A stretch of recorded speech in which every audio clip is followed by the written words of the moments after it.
How would you like to experience the thrill of never being held accountable for your actions?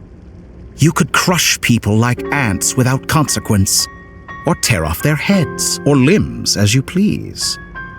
Believe me, such a life is but one small step away. What point is he trying to make? Freedom? But the freedom to kill? To do evil and get away with it? Why would you offer me that? The creation of a world is the ultimate scientific experiment. I have taken my research to the highest level, where I shall be not just a god, but also a servant to many sacred spirits. I shall heed the truth and perform holy deeds. A god's laboratory is the perfect playground, but it needs the right occupant to explore its full potential. Mortals are found everywhere one looks. Not so with Descenders. I'd prefer my first guest to be a distinguished individual such as yourself. And I know you could make the most of the opportunities it offers. So the condition for entering the new world is to take innocent lives. The same dilemma that Rerir once faced. Could I really bring myself to kill others for my own benefit? Rerir did. And look where it got him. Have you made up your mind? I can't do it. Your playground is no place for me. You're putting your hopes in the wrong person. But we both know I'm not quite the hero you say I am either. I have my own reasons for the journey I'm on, and they aren't all selfless.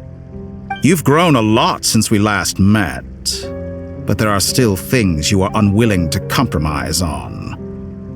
This will only hinder you. Why don't I lower my requirements a little as a gesture of goodwill? I'll give you a little time to learn to be a less noble soul. That'll make things much easier for you. I really doubt I could live that sort of life. And yet you already sound less defiant than a moment ago. The benefits appeal to you because you can read the signs of the times. Why don't we return to my research facility? Your last visit was so rushed. There is much that I have yet to show you.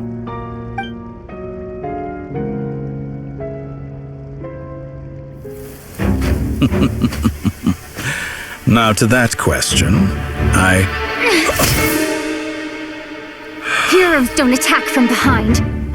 Guess I'm no hero. This is most disappointing.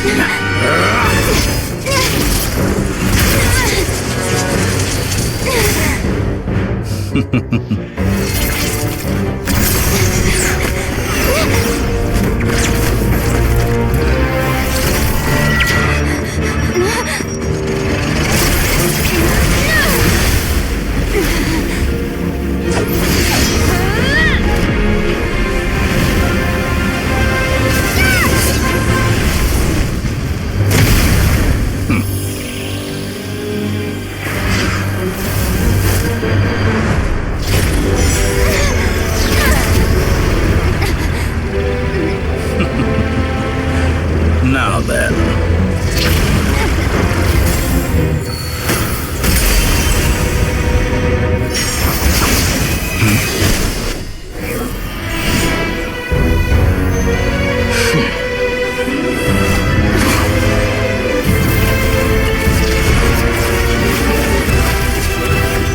A new face.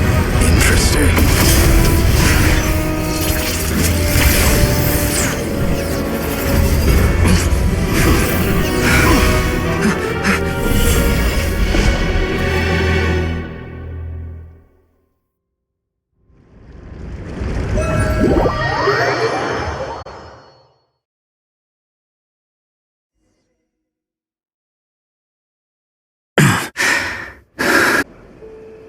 You're still gonna call me Hack Guy after that, huh?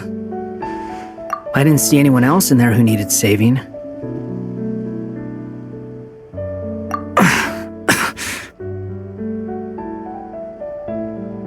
It's nothing. I'll be fine. Why are you looking at me like that? Is it that shocking that I'd come to your rescue? I owed you a favor back in Sumeru. Now we're even. Distracting Dotori was tough, I won't lie. He's not gonna fall for the same trick twice. That was my one shot. I'd hoped to use it to take him out. Ugh. I never wanted to obliterate someone more than I do right now. Dotori doesn't recognize me, but his segments were originally made based on an analysis of my operational principles. I expect it's only a matter of time before he figures out what I am. So Dotori doesn't recognize Wanderer because he deleted himself from Irminsul. Did he really miss his only chance for revenge by saving me? Why the long face? Hey, I'm not blaming you, okay? And I'm not complaining either. Rescuing you and killing Dotori are equally important goals. Everyone would be pretty stuck without you. It's best you live to fight another day. How are you holding up? Are you all right? Hat Guy said to put safety first, so we agreed to run as far away as we could after leaving the energy field and only meet up once it was safe. You don't look injured.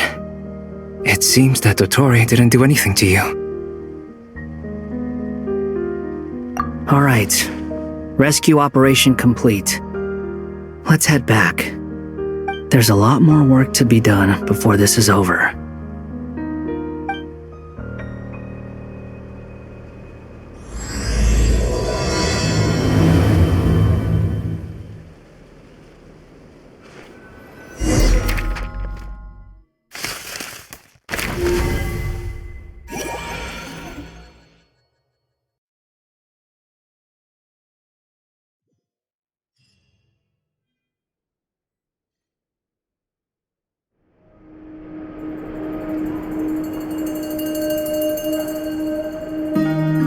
Understood. I will bear the Tsaritsa's decree in mind. I don't see what's so awesome about it, though. Does he really think everyone else is as immature as him? I'm not stooping to Tartaglia's level. I thought you might say that. How's your progress? Quite promising, actually. That alchemist Albedo gave me a few ideas.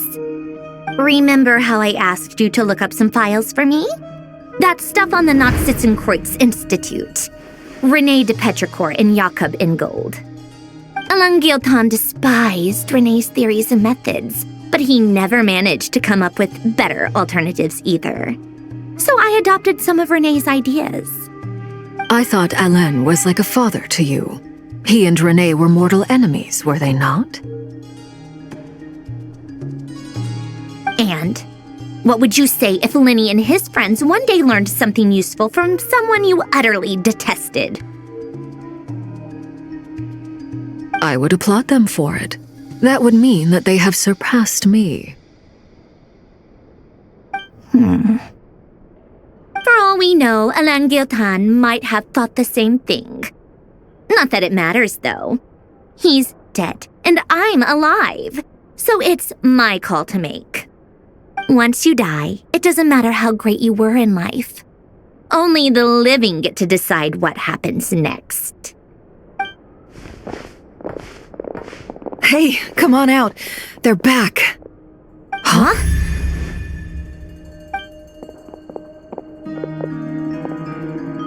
You're back? And your head's still screwed on?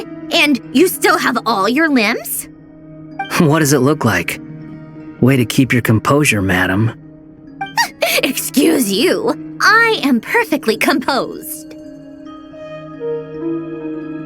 Glad you're okay. Yes, it's a huge relief. Worry? Oh, yeah, right.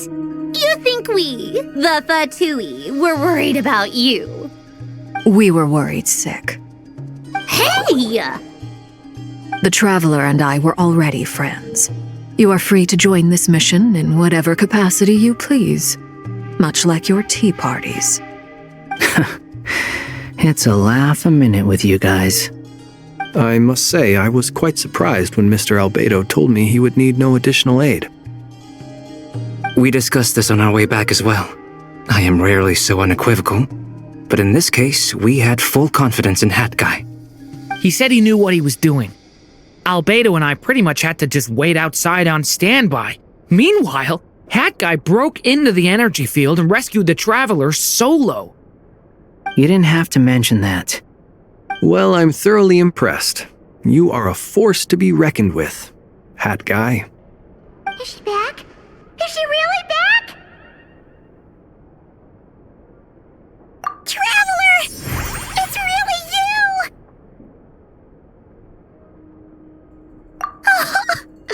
Oh, thank goodness! Paimon missed you so much! You can finally breathe easy, Paimon. It's great to have you back in one piece! Oh, Paimon's been having nightmares the whole time you were gone! Look at them.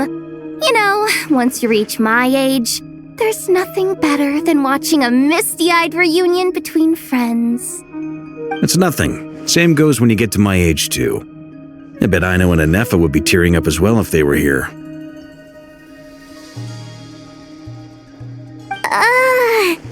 Varka, I'm not sure Anefa can cry. Oh, yeah, good point. Hey, your eyes are looking a little red and puffy. Come here, let's hug it out. What? Ew, no! No, thank you. You're not my dad, okay? Knock it off! Everyone, I'm sorry for all the trouble I caused you. But the silver lining is, I didn't come away from this ordeal empty-handed. While I was being held captive, I learned a lot about Dottoro's current capabilities and what he plans to do with them. Allow me to explain.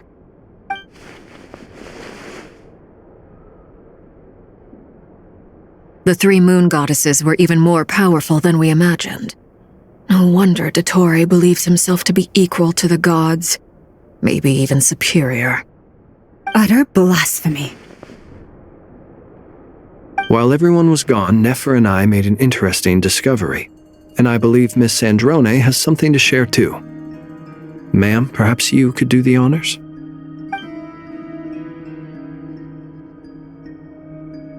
Called it.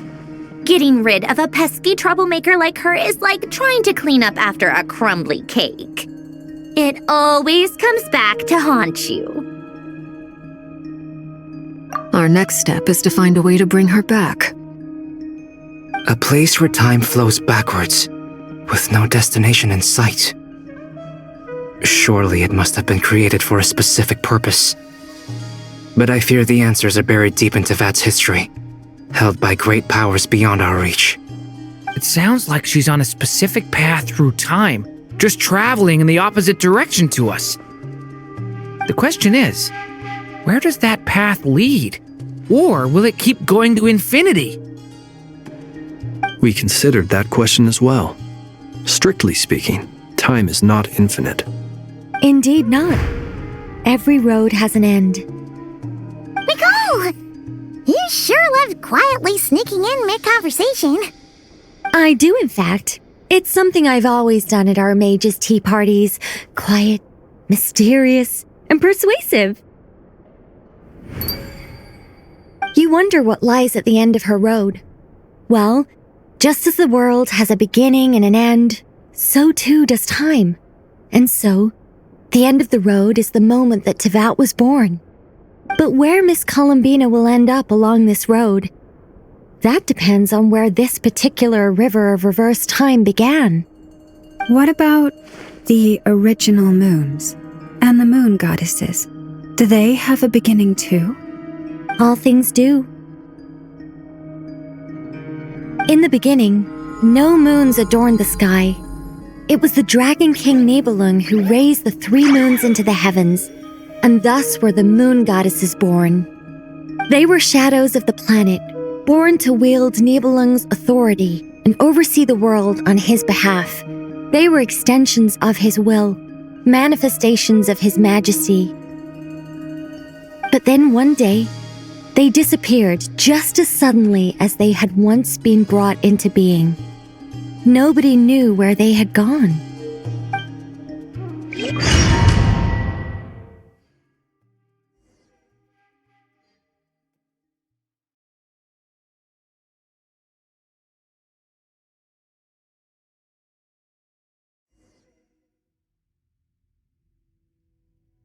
Like I thought, no more paths back to reality have emerged since.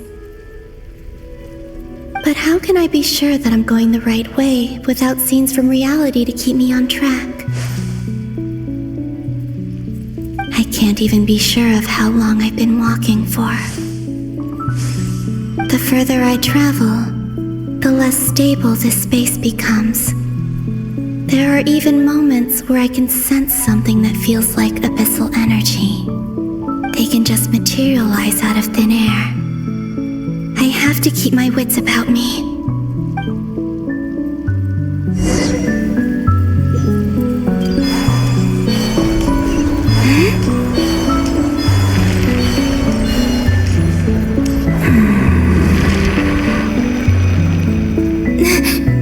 Is that the ray here of Solnari?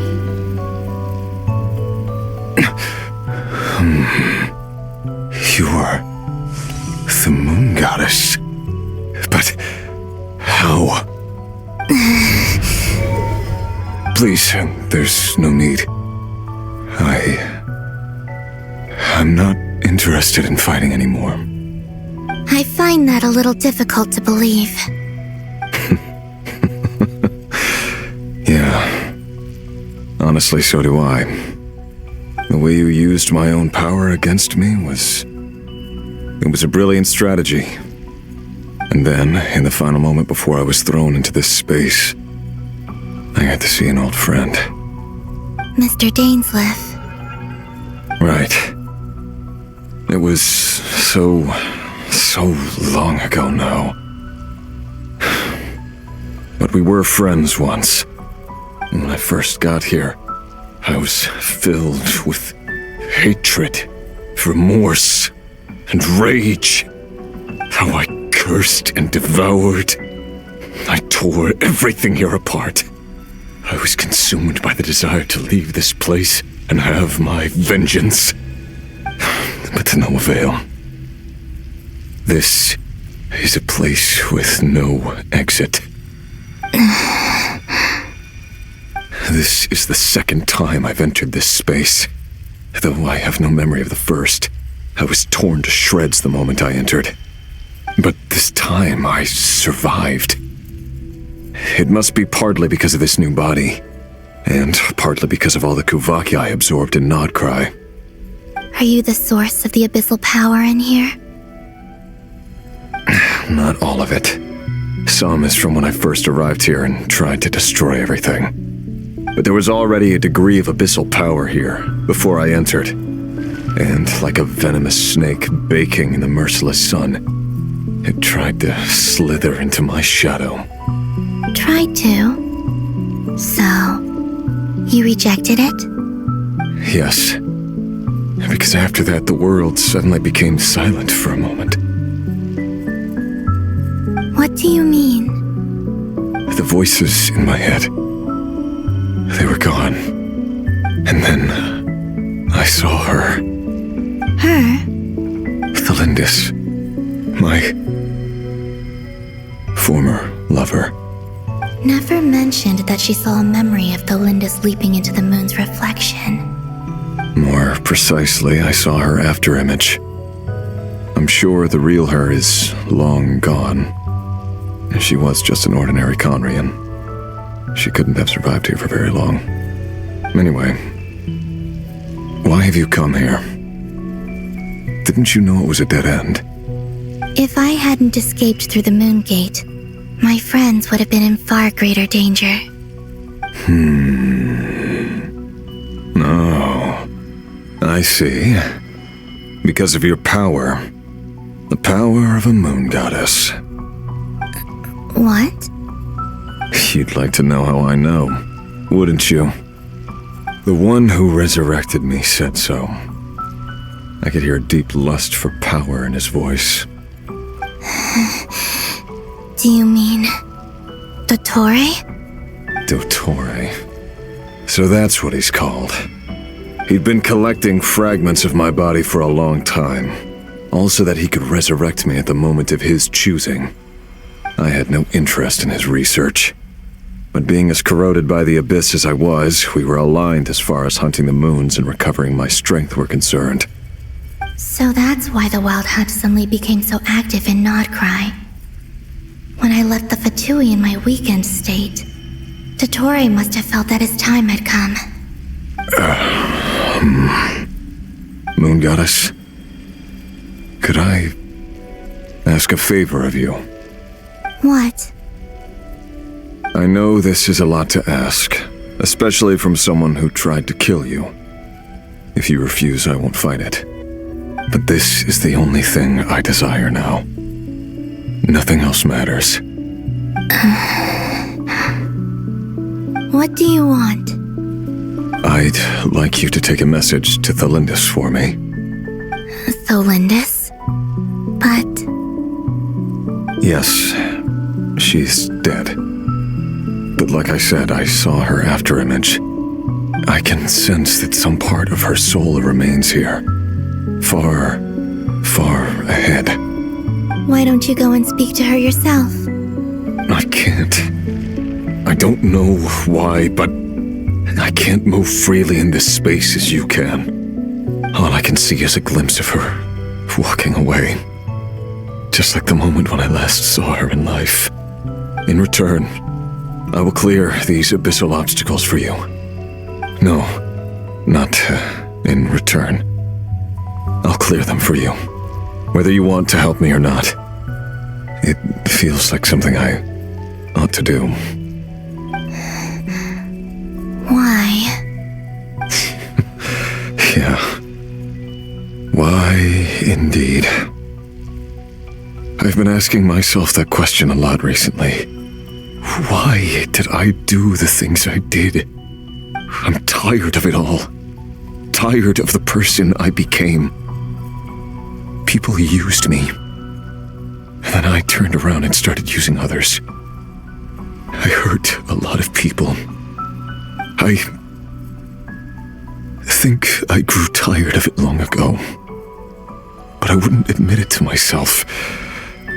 And ultimately, that's how I ended up here. What do you wish to tell her? All of it. My past. My mistakes. Everything that happened after we were separated. Is it okay if I give her the abridged version? Yeah, I'm sure there's plenty you can skip over. Just tell her the important parts. Whatever you think that means. Like the part where you relentlessly tried to kill us? It's up to you. Love demands honesty. But my relationship with Thelindis was built on lies. We hid too much from each other. But after living my whole life in the shadows, I don't want to hide anything anymore. I will do my best.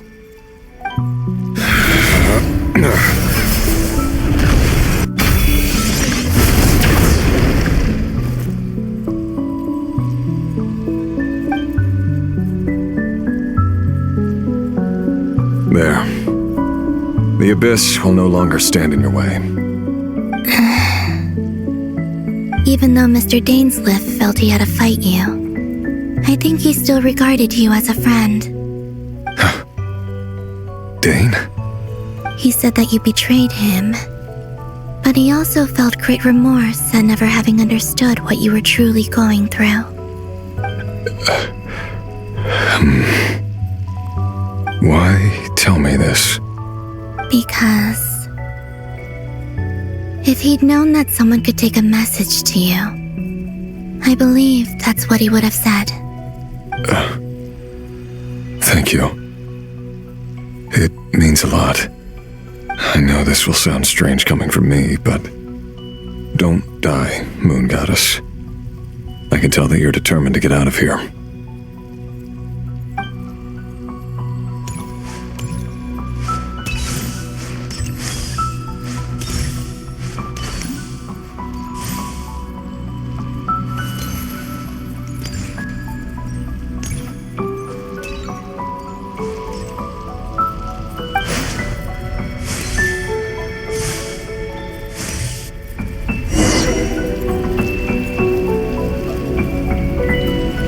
He kept his word.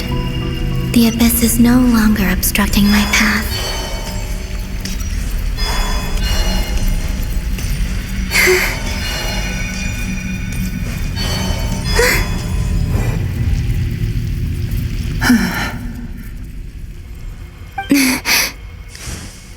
Is that the Lindis? She wasn't far off at all. And yet, they can never meet. Hello, Miss Lindis. Who are you? How do you know my name? I've never seen anyone else here before. You can call me Columbina. I promised Rerir that I'd bring a message to you. Rerir? My Rerir? Is he well? He's doing better than he was.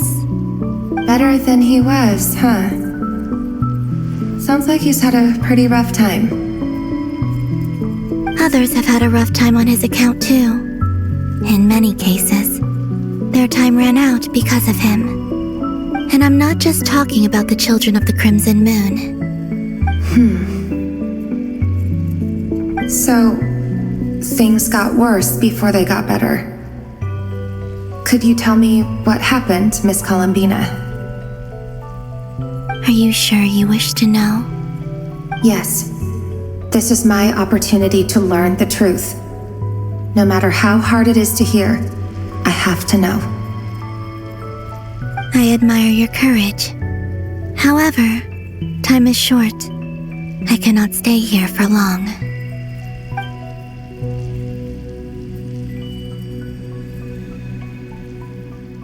Rerir had seeds of hatred in his heart, and many people nursed them for their own ends. On some level, everything he did was to try and find a way to see you again. But in the end, he came to regret his mistakes. He wanted to apologize for hiding his past from you. Beyond that, he did not say specifically what it was he wished to convey to you, but I'm sure that you've always been on his mind. You are what has kept him going over all these years.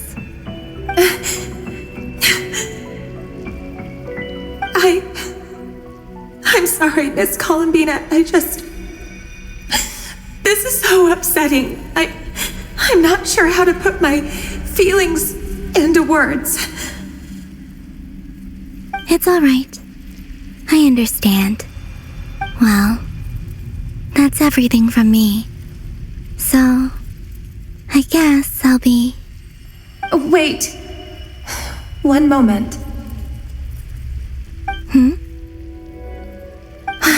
Time flows backwards here. The road ahead only leads further and further into the past. I know. I intend to reach the end of that road. Without a moon marrow, without the 3 moons' power, you won't make it far. Wait, unless... Are you one of the moon goddesses? You could say that. I see. I often think to myself, if life is like a train ride, why haven't I reached the terminus? Where am I even going? And it's not just me, it's this whole place. Wherever it is, it seems like it's existed forever. It's such a mystery. Where is it going? I must seem so ridiculous. I can't answer these basic questions, and yet I jumped right in here without hesitating, only to be torn apart the moment I entered by powerful energy currents. Only my soul remains now. Thinking back, I was suddenly overcome with fear and terror in that moment. Perhaps I too became bewitched by the abyss. I may have been the leverage it needed to control Rayrir. I used to be a researcher at the Universitas Magistrorum in Conria, researching the iridescent moon's marrow. Eventually, I came to the conclusion that time in here flows in reverse. Rayrir was one of the Vinster King's retainers. With me, he was in an impossible position. It plagued him constantly. I wanted to help him escape his lot in life. I wanted him to be happy, so I thought I'd use this place to return to the past. At the time, I thought I could just go back to the day that the Vinster King first found the prince. It was only after meeting the prince that the Vinster King started going too far with his research into the abyss. That was the day all of our woes began. I thought I could stop the king from ever meeting him and solve everything. I couldn't kill the Vinster King himself, so I had to find another way to save Rayrir. That's why I wanted to go back, to kill the person who had brought new possibilities to our realm. I'm sure it was a futile endeavor, but the abyss probably enhances the basest human desires. So I naively hoped I could change everything. But I was simply too weak, like a speck of dust against the whole universe. Look at me.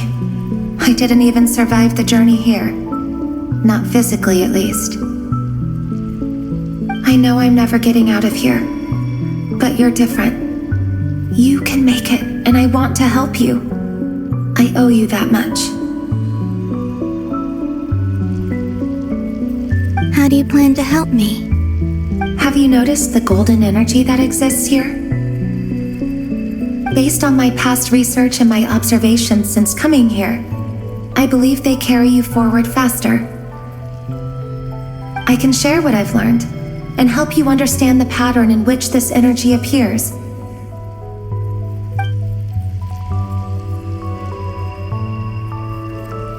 I think you just might... Now, I know you will be able to change the past. Also, I've been speculating about where this phase ends.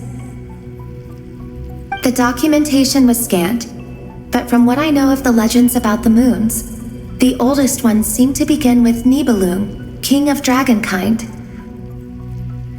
I have no way of verifying any of it by this point, but if it's true, you might be able to reach that era if you keep walking. Understood. Thank you, Miss Thelindis. I'm the one who should be thanking you. If you hadn't entered this realm of everlasting death, what use would my deductions be? Thanks to you, they have some meaning. About Rayrir, I'm so sorry. For everything. It wasn't your fault. That's not true. Because we both feared bringing trouble upon each other, neither of us ever told the truth. And that dishonesty sealed our fates. But enough about that. I wish you a safe journey, Miss Columbina.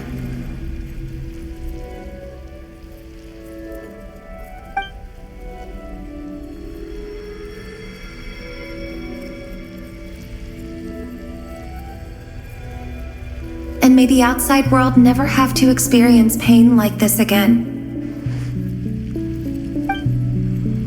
Rayrir, you're there, aren't you? I cannot see you, because you exist in the future. I expect we'll be trapped in this prison of space-time for all eternity. But please, gaze upon the past, and then sit for a while.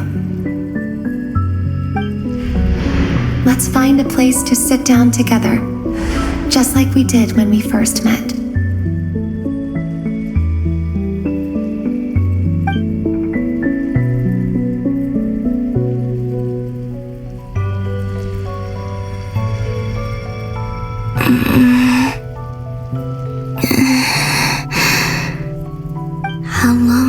been walking.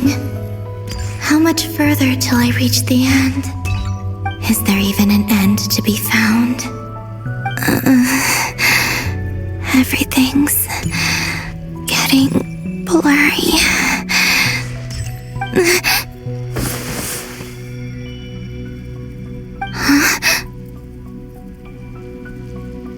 Are you all right, little sister? Have you come from the distant future?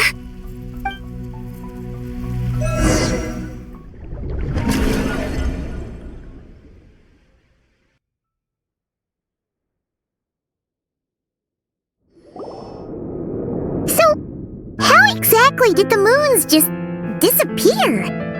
Shouldn't it be a little harder to get rid of major creations like moons? The world is a vast and ancient place. On a certain scale, all life lasts for but a fleeting moment. Miss Nicole explained that the moon goddesses likely perished in the war of funerary flame. The moons themselves were also destroyed at that time, save for the frost moon, from which a new moon goddess was later born. Am I missing something then? 'Cause the stories say that the moon goddesses were born on the moon, but doesn't Columbina say she was born in Nodcry? Huh, you're right. Why do their birthplaces differ? What's the difference between the two generations of moon goddesses? Also, remember what Sandrone said? Her scans detected 4 moons. In other words, 4 moon marrows. Technically, the result of the scan means that 4 moon marrows were detected and positively identified as moons in that moment. In other words, this piece of information alone isn't enough for us to know how Miss Columbina is doing right now. Yep, we have no way of staying up to date on whether she's dead or alive. She's on her own for now. But at least she's trying her best to get back to us. Yeah, she's a tough cookie. And a sore loser, too. We have to trust that she'll find a way. Because we really need her power. As much as it pains me to say it, we've got no chance of beating Dottore in a straight-up fight. He's much too powerful. It wouldn't even be close. That maniac is going to devour everything in his path until he reaches us. We need to find someone or something that can stop him before he does anything worse. I'll be frank. Our only hope of defeating this false god is with a real moon goddess on our side. I'm not just saying this because Columbina's a friend and I want her back safe and sound. It's just the truth. And I know that even she was no match for him when he attacked, but I don't have a better solution. We're not giving up on saving her, whether she can defeat Dottore or not. Right. Don't worry, Miss Sandrone. We are all aligned on saving Columbina. No one's trying to argue that we can only justify saving our friend because it will help save the world. This is about multitasking. We want to save both.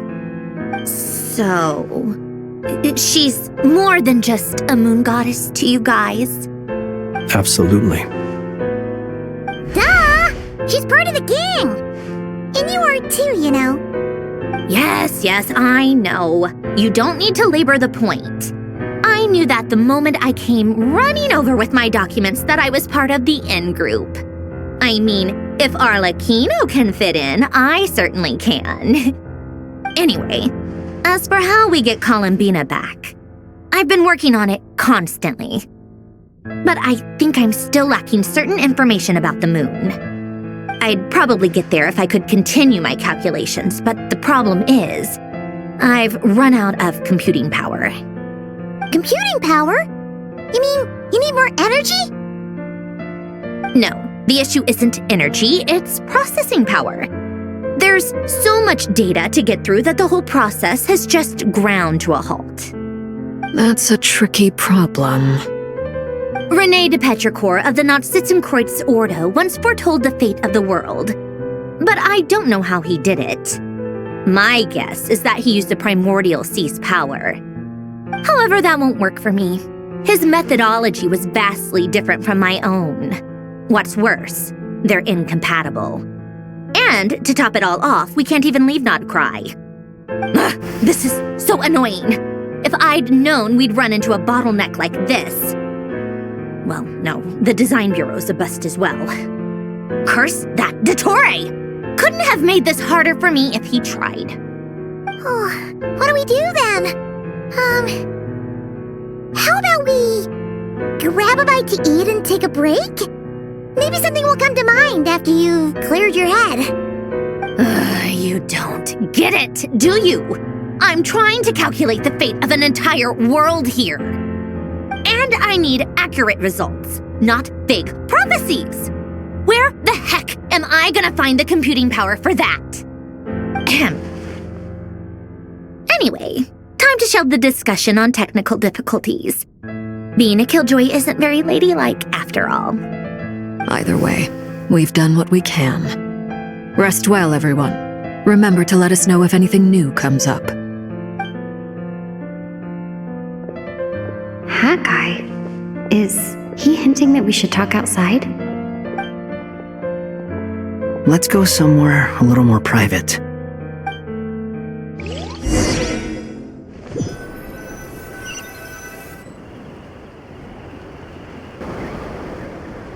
You know that Dory went back to Sumeru, right? Yeah, she mentioned she was planning to head back.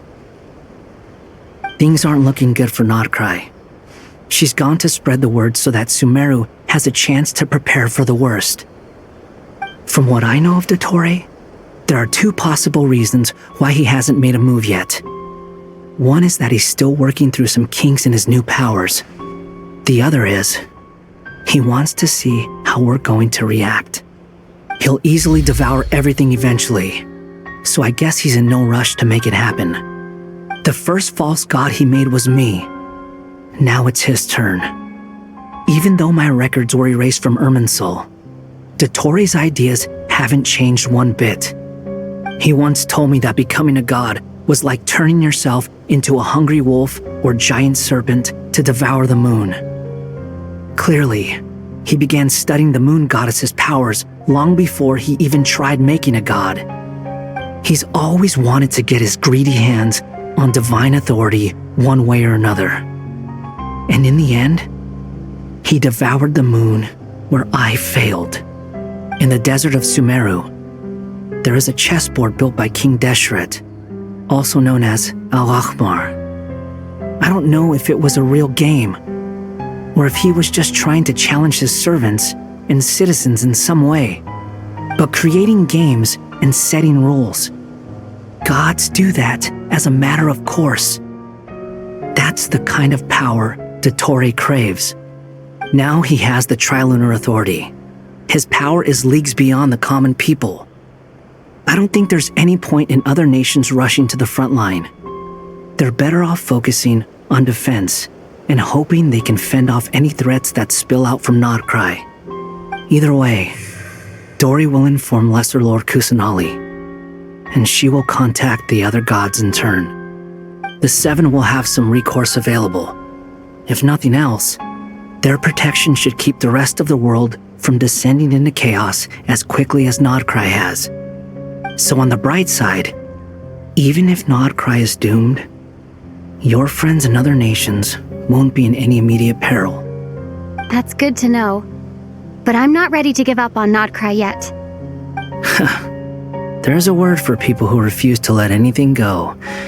It's called being greedy. Maybe it sounds greedy to you, and probably naive too.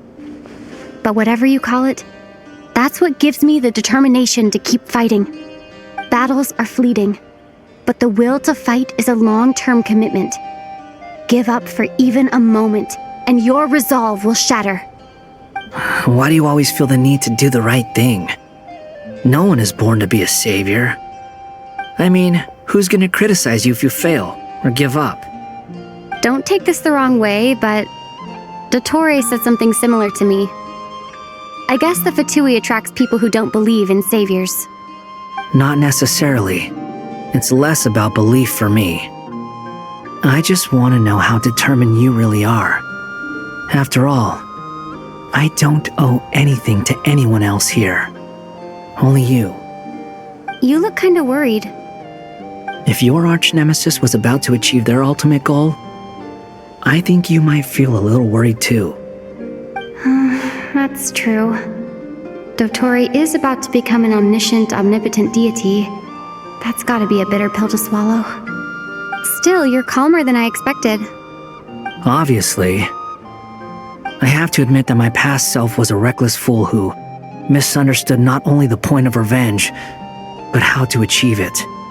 And as much as I want my vengeance, I know I'm not gonna get it by acting alone. If the world's taught me anything, it's to think before I act. Too bad it never taught me any other virtues, though. So, I am going to destroy Dotori, no matter what it takes. So, what's your plan? I'll get to that. First, tell me, what do you think of Sandrone? Just like Paimon said, she's a friend, part of the gang. How much do you trust her? This is a serious question. Think carefully before you answer. Although she's with the Fatui, she has her own values and she's helped us a lot. If nothing else, she's clearly going the extra mile for Columbina. I see no reason not to trust her. If you say so. In that case, the three of us need to talk. I have some thoughts about her computing problem. It can be solved, but it will come with a cost. How much? If I can afford it, I'll cover it. Sometimes your heroism really backs me into a corner. You know that? Come on, let's go talk to her.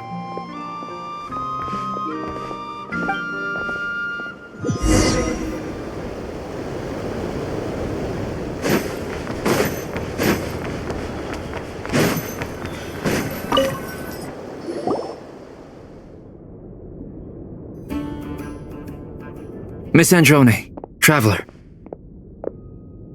Hey there. Paimon's here too! She was just helping them sort through their things. How did your chat go? That was fast. The call only just ended. Well, you said it was urgent, so we got here as quickly as we could. Albedo, I have some alchemy questions for you. I see. Looks like my knowledge proved useful after all.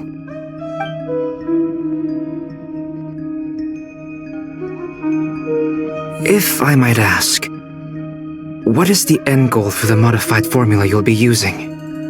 I needed to predict the future of the entire world.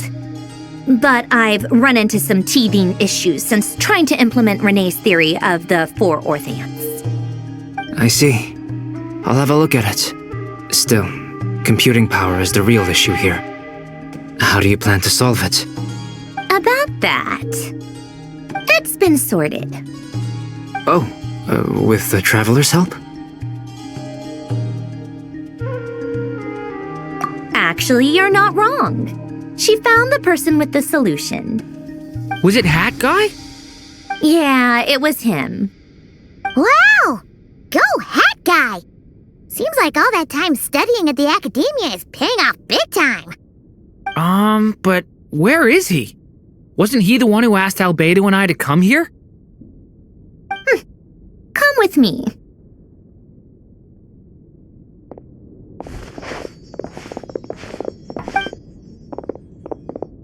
Hat Guy? What's happened to him? Hat Guy! Can you hear us? No response. I guess he's in hibernation. Hat Guy mentioned that he was a puppet. It seems that his functions are currently shut down. I presume this has something to do with the solution to your computing problem. That's right. He and the Traveler came to see me. Wait, what? You have a solution? Would you calm down? Why do you always react so hysterically to everything? Excuse me? How would you know? You shouldn't be so quick to judge complete strangers. It's very bad manners. Oh, please. It doesn't take that long to figure out that you have a temper. Where does a mere student get that kind of confidence? I've actually published more papers than you. Not that status counts for much. Even Paimon's applied for academia admission. Huh? Are you serious? See? This is why I can't be bothered to explain myself. She recognizes no one's skills but her own. Okay, fine. I'll hear you out. So, tell me, how do you propose to solve my computing power problem? This world itself is constantly processing all kinds of information. If it's the world's future you're trying to calculate, you need a processing device that's designed to cope with that volume. Easier said than done. Only Irminsul can handle that kind of... Wait, is that what you're suggesting? But surely we can't just plug my formula directly into the ley lines. You should be able to tell that I'm not human, right? Yeah, I noticed. The technology, though, seems pretty ancient. Very different from Fontaine's. It's a completely different system. Conrian, to be precise. I'm what they would have called a puppet. Puppets need an energy source and processing power. The artisans who built them sought out the materials most suited for that purpose. You? Do you mean... The Traveler and I have talked it over. She's willing to vouch for you. So, I'll allow you to borrow my core for your calculations. It was built using wood from a silver-white tree, which makes it a small part of Irminsul. Conrian technology and Irminsul wood. Who in the world could have built you? Are you sure about this? A puppet without its core will cease functioning completely. And if it's left in that state for too long, it might not recover. You could die if you do this.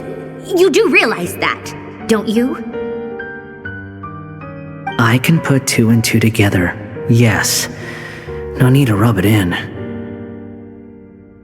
I won't lie to you. This has never been done before. I cannot guarantee your safety. Doesn't matter. I'm prepared for the worst. Did you two actually talk this through? Is he... Are we really considering this? Yes, we discussed it. The bottom line is, he trusts me and I trust you. Let's give it a shot, shall we? Honestly, I have no clue where this kid even came from. But for whatever reason, he lent me his core to use in my formula. I'm very close to finishing my calculations now, and the core is currently in use. So I'm sorry, but I can only show you a sketch right now. This is what the core looks like. A silver-white branch. It certainly matches the legends told about Irminsul. Is Hat Guy gonna be okay? He's not gonna die, right? Right? In theory, he should be fine.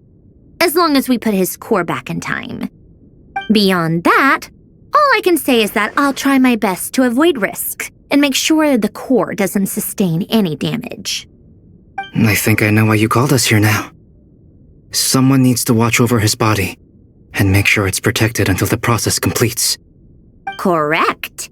He said that the only ones he trusts here are you two, and the Traveler.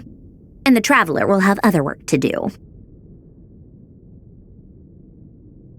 He will have our undivided attention. Aww. On a more positive note, things are progressing steadily on my end. I'll call everyone in for a meeting once the results are out.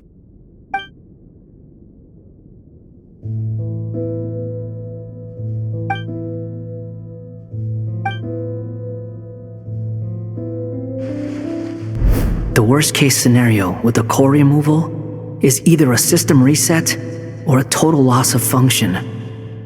But I'm not afraid. A quiet death should have been my fate long ago. A core is completely different from a heart. It's like another vital organ entirely. I never believed it could be a true replacement for what I sought. But in the end, it turns out the core was more useful to me. Pretty funny when you think about it. It's like the punchline of my entire life.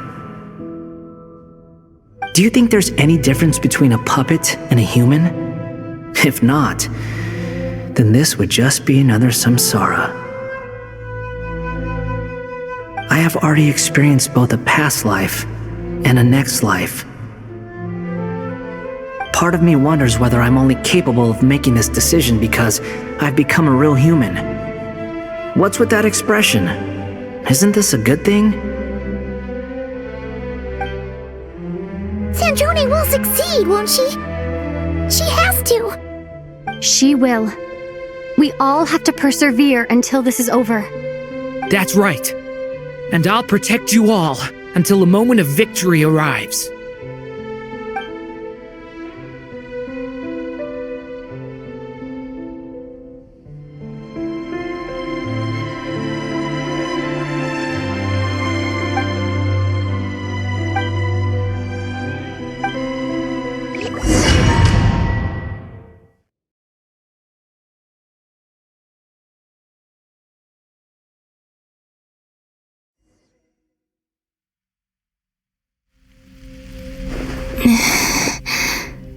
Who are you?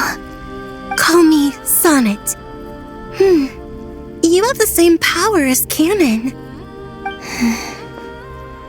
Sonnet. So, you're the goddess of the iridescent moon? Oh, goodness. You recognize me? Well then, what's your name? Columbina. Columbina Hyposelenia. Hyposelenia? What a lovely name. Did you choose it yourself? It was a joint effort between me and my friends. Friends? You mean your friends in the heavens? Huh? Oh, sorry. You must be exhausted. I apologize. Hang in there. Let me introduce you to my older sisters. Do you mean the other two moon goddesses? Arya and Canon? Wow, you sure know a lot. Hey, does that mean that our story goes on into the future? Oh, I guess that wasn't the best question to ask. It's alright. We were prepared for that possibility. You could say we were too prepared. I can't even remember how long my sisters and I have been here by this point. When did you get here? How long has it been? I can't say for sure, but it feels like it's been forever. We don't have far to go. The place where my sisters and I are based is just up ahead. Don't worry, they're both really nice.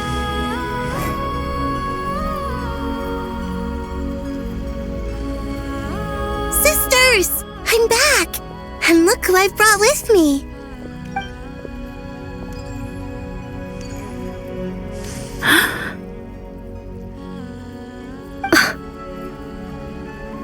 It's our lovely little sister, born in the far future.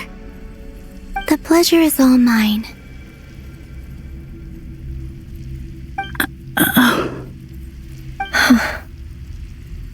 Allow me to introduce you to Columbina Hyposelenia.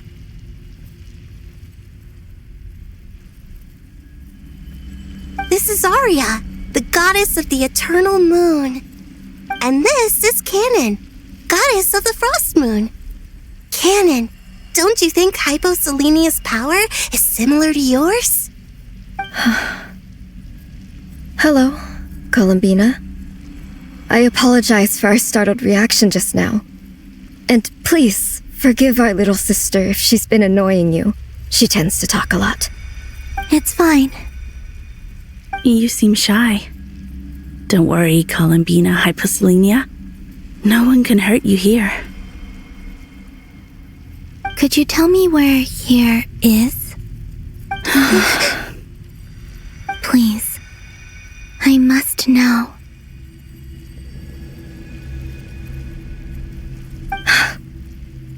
My dear sister, this is where Tevat's original ruler, the Dragon King Nibelung, imprisoned the moon goddesses. What? You're scaring her, Canon. No, I'm fine. Please, continue. Nibelung, our original master, created us in the distant past to maintain Tevat.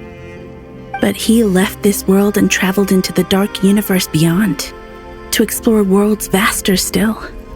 Day and night, we fulfilled our duty in the heavens, until the day that the first descender arrived. The great ruler of the firmament. The heavenly principles.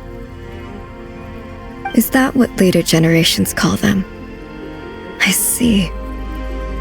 But we did not reject them at first, nor did they seem to harbor ill intent towards this world.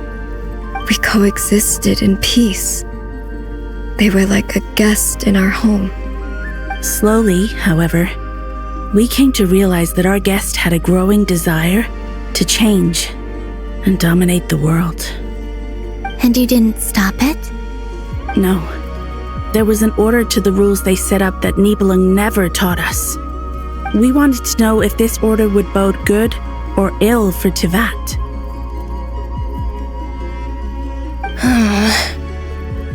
All right. Canon and I wanted to know. Sonnet was against it from the outset. Later, we discovered that this great ruler of the firmament bore an almost paranoid hostility toward the desire of certain life forms to seek power. Or perhaps they feared them. They would even cast down celestial nails as manifestations of their power, to punish the civilizations of the world below. Only this was far beyond mere punishment. Right. Their rules brought order, but the price people paid for merely testing the limits of those rules was far too great. I did everything in my power to help the punished escape catastrophe, but still, too many lives were lost. The ancestors of the Frost Moon Scions were some of the ones you helped. But just when we had decided to take countermeasures, the Dragon King, Nibelung, returned. And so began the War of Funerary Flame. So, that's the name the world gave that war in the future. Well, who won in the end? As far as I know, the Heavenly Principles won, although it came at a great cost. They remained in Tevat, where they continue to rule to this day. And the world's original master, the Dragon King Nibelung, was destroyed. And what of the moons? Are there still 3 moons in Tevat's skies? You can tell us the truth, Columbina. We know we are but remnants of a bygone age. We are prepared for the answer. Only the Frost Moon remains. But it has been cast beyond the false firmament by the Heavenly Principles. The eternal and iridescent moons were both shattered during the war. So death finally came for us in the end. Sonnet. But you're still here, aren't you? A moon goddess cannot live without her moon, Columbina. She's right. That's why I began to disappear. Because the frost moon is cut off by the false sky. How much worse it would have been if it were outright destroyed. Our souls may endure within this lunar palace, but if our moons are destroyed, then we shall disappear the moment we depart from it. I'm sorry. There's no need to apologize to us, dear sister. If anything, we owe the world an apology. If only we'd decided to act sooner, rather than arguing amongst ourselves. all the more reason not to spend this time in regret and repentance. Instead, we should focus our efforts on how we might help our future sister. Sorry? Don't you see, Columbina, your story is not yet over. Is that not why you are here?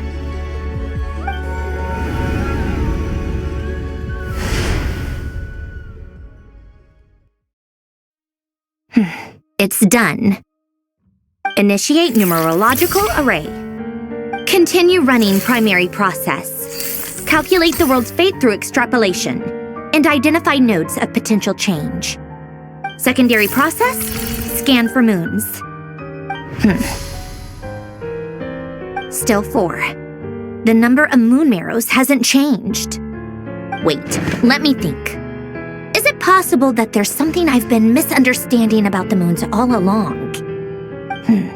Variables. Variables in the world. I know where potential variables within the world come from. So what about the moons? Are there any variables there? Like their life or death, for instance. What if being alive or dead makes no difference to a moon? But that's so strange. Even immortal gods can die. Why would the moons alone be? Wait! I've got it! If alive or dead is considered a variable, we might have had this wrong the whole time. No one ever said that a moon marrow equals a living moon. We just made that assumption ourselves. Initiate secondary process. Scan again. This time filtering out interfering perimeter, moon marrow. I don't care if they're natural or artificial. Get them out of my search results! Why? It says 3 moons still exist into that, even after excluding the moon marrows. But we know for a fact that 2 of them are dead. Redo the scan. Narrow the results to living moons and real moons. No, scrap that. Narrow it down to moons that have lunar authority and remain alive. Why? Why is it still 3? What is this, Columbina? Has the world lied to us? Or are you the one pulling the wool over our eyes?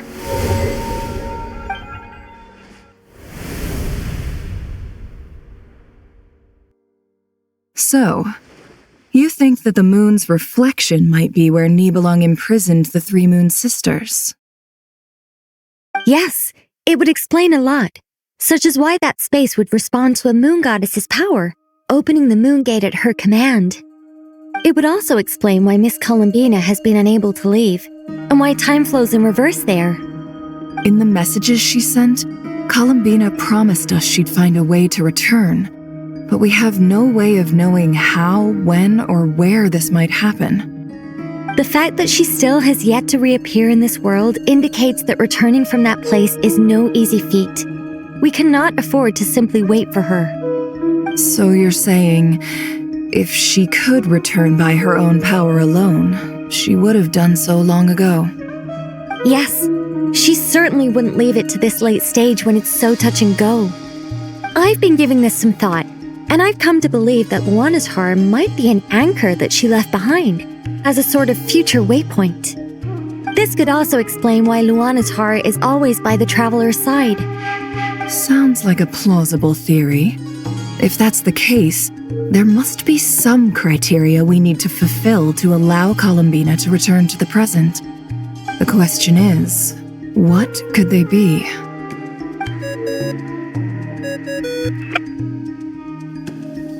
Hello? Listen up! This is extremely important!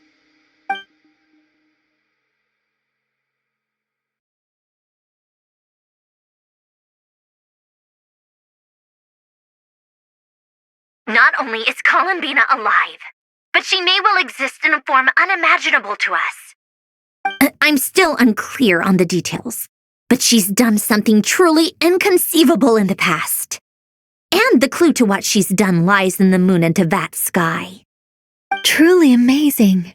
Oh, I'm so delighted for her. I'm sure we all feel the same. And I'm sure Columbina is ready to get back here and fight by our side. I'll keep my calculations going and try to find some way of coordinating with her. But that's not an excuse for everyone else to slack off, okay? All of you had better keep trying to think of solutions. How can the dead moon still live? And Luanatar...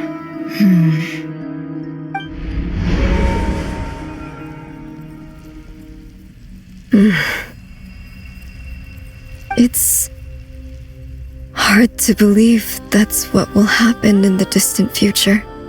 Our authority is linked to the most fundamental rules of Tevat.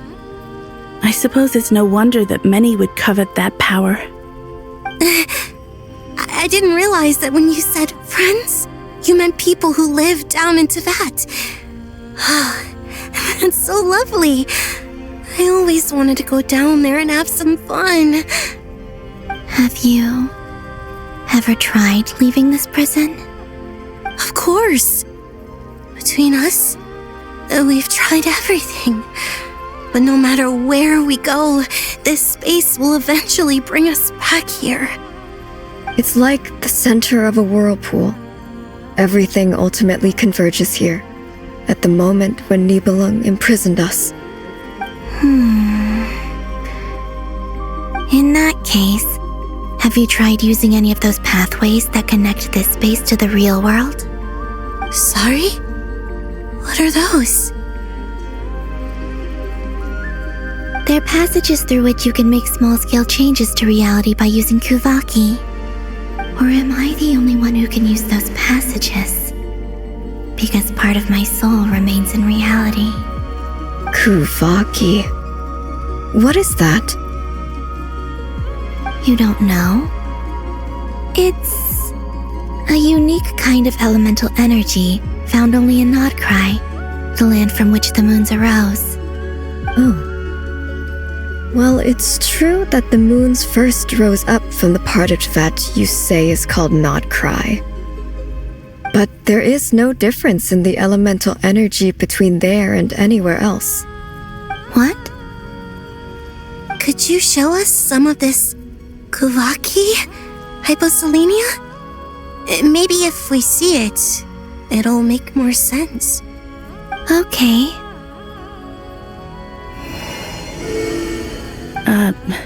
Isn't that just your power? What? But it's everywhere in Nodcry. In the air, in the land. Even the creatures who live there have adapted to its influence. How curious. This Kuvaki certainly did not exist anywhere in the world before we were imprisoned. Let alone influence living creatures.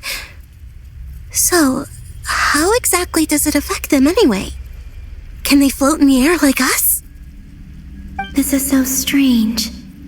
Why would their reality differ so much from mine? Columbina, you're looking for more than just a way out of here, aren't you? Yes. If I am to help my friends, I will need tri-lunar authority on par with that of our foe. You mean... you'll need our power? This sounds extremely risky. The three moons' powers are not mutually compatible. Concentrating them into one goddess will be a very painful process. And if anything goes wrong, it could tear you to pieces. I know. But I'm willing to take that risk. Even so, Let's say we successfully transfer our authority to you. How will you take it outside this prison? Niblin constructed this realm specifically to prevent us from using our powers to interfere in his war. No moon goddess can leave this place alive. What if I don't leave alive?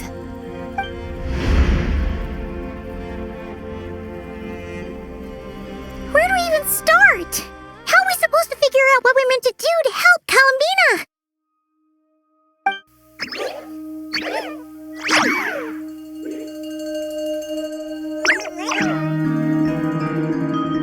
Columbina, what do you need from us? If she really got to the beginning of time in there, how do you think she'd leave us a message?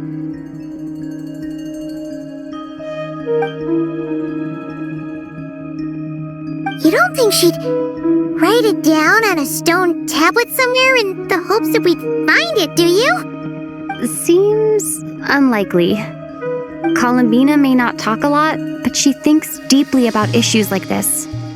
Let's review what we know. This is the Columbina who fought alongside us against the Reikir of Solnari, and with whom we celebrated Moon Prayer Night. She knows our personalities, our ways of doing things, even our unique strengths and abilities.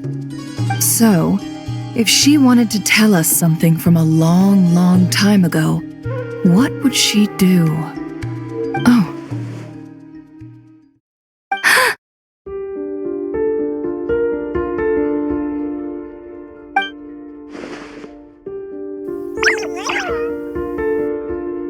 Traveler, you once said that those golden ripples also appeared when Luanatar was born.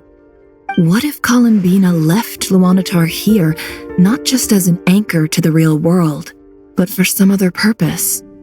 If she is part of Columbina, and Columbina knows that I can see past events through her. Oh yeah! Like when you peeked into Rarer's path through his heart! Nefer, wait! If you're right about this, and you can really see past events through Luanatar, your eyes, they'll... Oh, I know. Looking at Rerir's past in Conria was already enough of a strain on my eyes. Looking this far back into the past, it'll surely blind me. But it's our only chance. This is the only way. Boss! We spoke about this once, a long time ago. Do you remember what I said, Yehoda? The day I lose my sight, the Curatorium of Secrets will be yours to run. But... What's wrong? I'd be overjoyed if I were you. This day's come a lot earlier than either of us expected. I need to know you'll honor our agreement, Yehoda. Promise me. Yes, Boss Neff. I promise. Are you sure you don't want some time to think this through? What is there to think through? I should have gone blind after our battle with Rerir. Frankly, it's almost criminal that I got away with it for this long. Then at least let me take some precautions on your behalf. And if you really do lose your sight, I'll visit your office every day and make sure you're well looked after. Oh, please, anything but that. I was actually ready to go through with this. Are you trying to scare me into backing out? As if I could ever scare you. I'll assume you're just joking to calm your nerves. All right, enough chit-chat. Let's do this.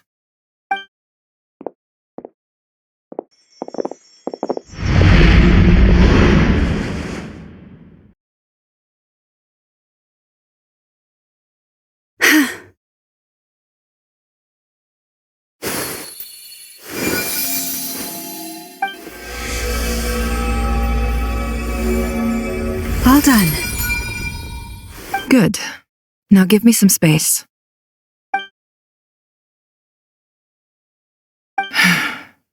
Come on then, little one. Show me what happened in the past.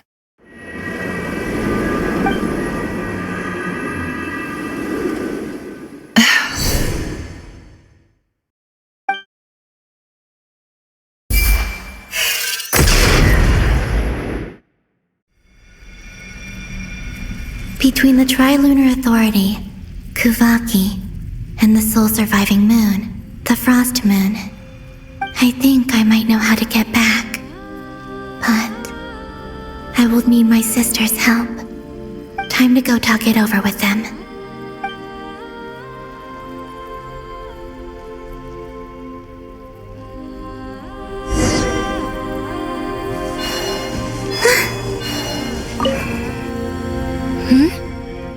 Have you decided what to do?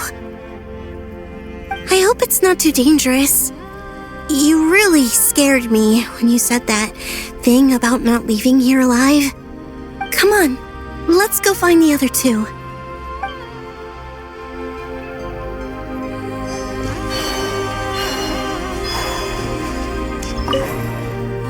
It seems you have reached a decision. I'm all ears. What do you propose?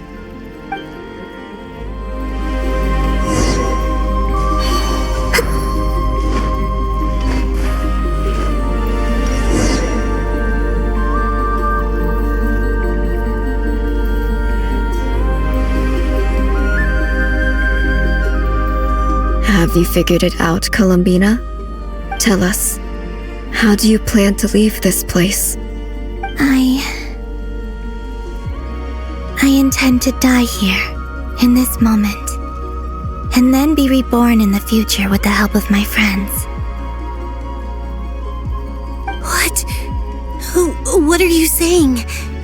How can the dead be reborn? And how will you inform these future friends of your plans? You can't exactly leave oracles. Nothing can escape this place. Not a single ray of moonlight. And even if you found a way, what if they never find the message you left for them? You'll...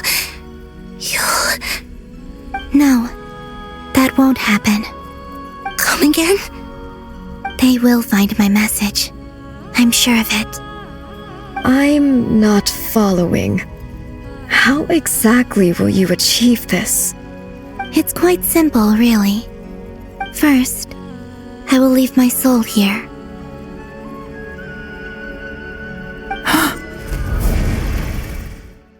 I see it. Your soul? You mean you're a divinity? Yes. I once left a portion of my soul in the future. One so small that this prison barely noticed anything. In this very moment, she can resonate with my soul across time. When the time comes, I believe that she can serve as an anchor to pull my soul from here back to the future reality.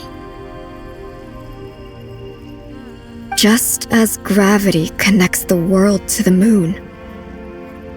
Exactly. In the future, where I came from, the moon has been cast beyond the false sky, but I can still feel that it is there. In a similar way, I can feel a connection to the soul fragment I left behind even now. My friends can use it to detect my presence. But how do you just leave your soul here? Is that even possible? On my way here, I met an ordinary mortal who entered this place long before I did. Her body is long gone, but her soul remains. And before that, I encountered an old enemy whose entire soul survives here intact, while the power that once corrupted his body has faded away. So, perhaps this space is specifically designed to imprison divinity and authority, but not the physical body. Still, even if your body can escape, would it not just be a lifeless husk without the soul inside? Wait, is that what you meant when you said you wouldn't leave alive? Yes, I shall turn my body into moonlight and pour it over Nodcry. That power shall protect the land and quietly blend into it. awaiting my soul's return in the future. However, I cannot do this on my strength alone. I would need your help to do this, so I'm humbly asking for your assistance. Oh, dear sister, you need not be so formal. As I said before, we are but remnants of a bygone age. You, on the other hand, were born alone in that distant future, and you have walked a long and lonesome road since then. How could I bear to let your story end here in this dungeon? Don't forget, we are your sisters, your family.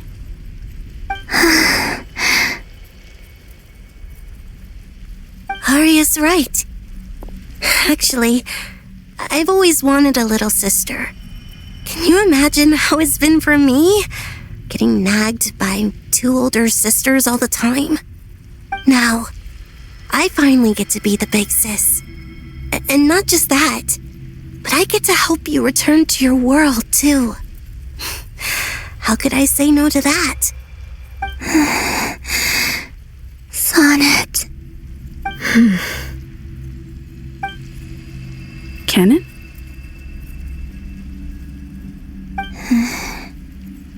I'm sorry. I know this is a bold request. The Frost Moon is rightfully yours, and it remains intact. Oh, no, please, don't misunderstand me, Columbina. I was just thinking back on the years that the 3 of us once spent together. You cannot imagine how happy I am to hear of the future world you describe. The Frost Moon Scions, your lovely, kindly friends. For the 3 of us, whose purpose in life was to maintain the peace in Tevat, it is a great relief to know that the people of this world live in such an abundant future. If your plan can save them, and save not cry, I will gladly give you all that I can. Besides, the 3 of us have been together since the day we were born. I could never abandon them to live on alone without them. Canon. Still, I do have one question I would like to ask you before we proceed. Certainly. What is it? Why do you cover your eyes?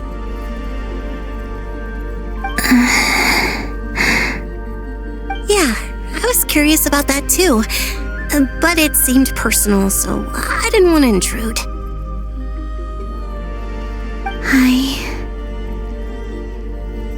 There was a time when I refused to look upon the world. I believed it was full of nothing but lies and falsehoods. I wished to hide my feelings, seal my heart, until I could return to my true home. I see. Perhaps that decision saved you from ever having to see the false sky again. But at the same time, you likely missed out on many true and precious things, like the smiles on your friends' faces. Promise me this, Columbina. When you return to the future, open your eyes, take a look at the world around you, and see your friends. I'm sure that you know this already, given that you long to return, but that is your true home. Give me your hand, Columbina. Arya, Sonnet, you too. Okay. All right.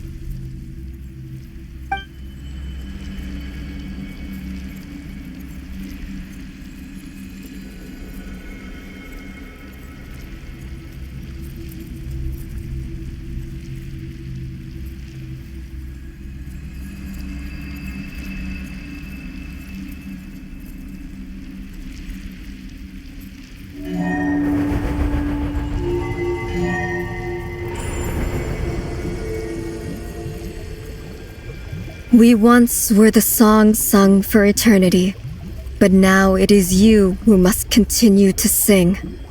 We once were the tides in the great river of time, but now we subside, and you arise.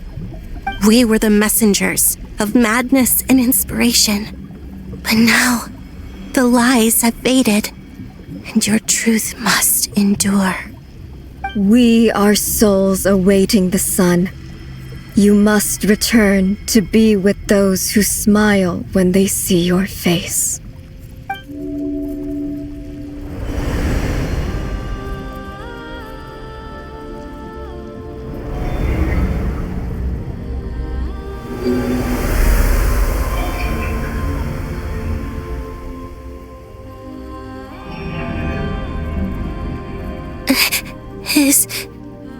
Is it done? Yes. We have transferred the authority over all 3 moons to Columbina Hyposelenia. From this moment on, she is the Tri-Lune Goddess, the one and only moon goddess of this world.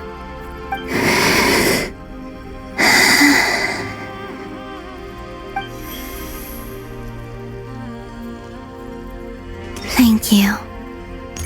Thank you, my sisters. Now go, and do what you believe is right, Columbina Hyposelenia. Be aware that we cannot grant you the power of the 3 moons beyond these prison walls. The conflict that arose over their remains following our disappearance will still take place. I understand. Sisters, oh, my body. It feels... Now that we have given up our power and authority, our bodies are merely mortal shells. This prison is dissolving them as we speak. It's okay, Sonnet. The end must come for every god, just as it does for every human. That's all this is. The final destination of our lives. Canon and I will be by your side the whole way. We have one final request, Columbina. Could you use the 3 moons' power to send us back into the real world? Now that we have lost our powers, I doubt this space will seek to hold us further. It's just... we would like to spend our final moments together in the only place we ever called home. Of course. Gladly.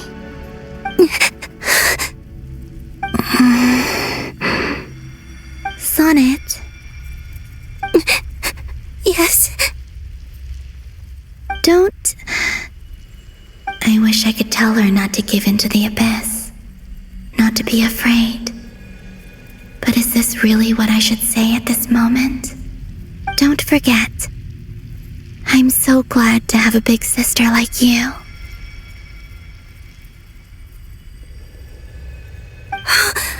No, Hypo. Thank you. I'm okay. I'm not afraid. As long as my sisters are with me, I won't be afraid.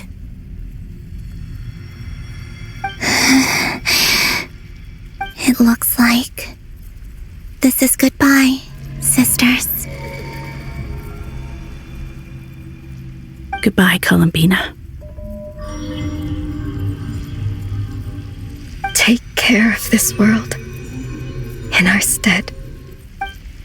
I will.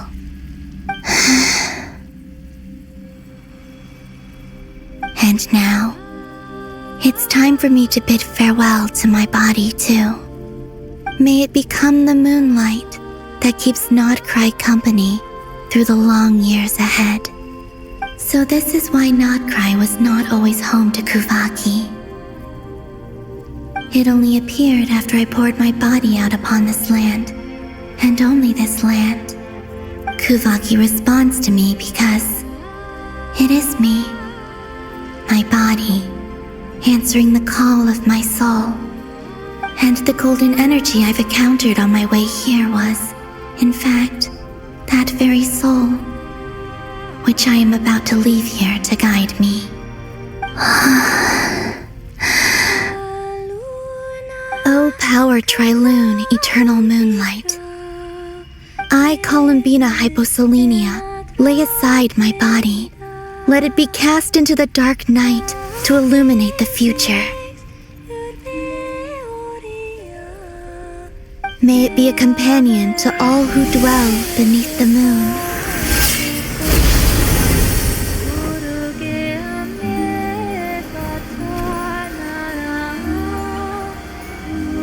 Until the time comes for me to return home.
That was crazy! Were we even allowed to see that?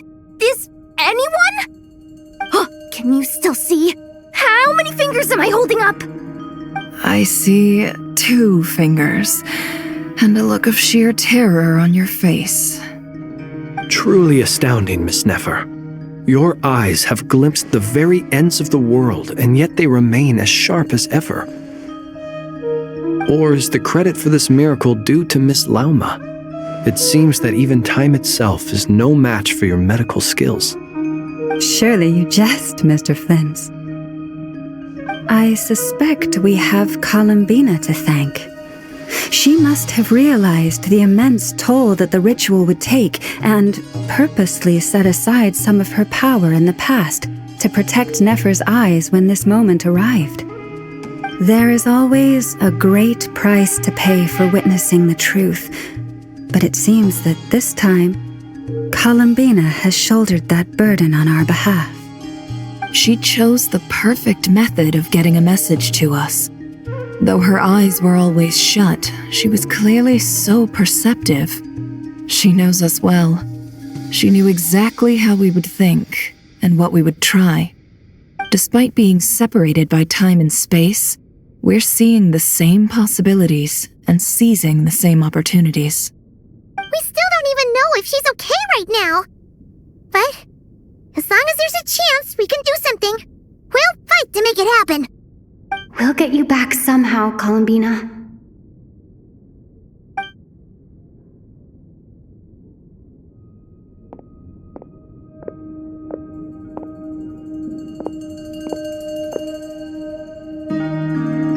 Well, based on the information we now have, let's figure out our next moves.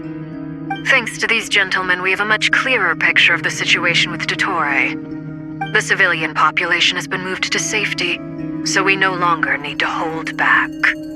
Miss Androne, how are the calculations going? So far, so good. I'll keep seeing how far I can push the system, though. Can't have Hatman being powered down for nothing. There's still a long road ahead. Where should we begin?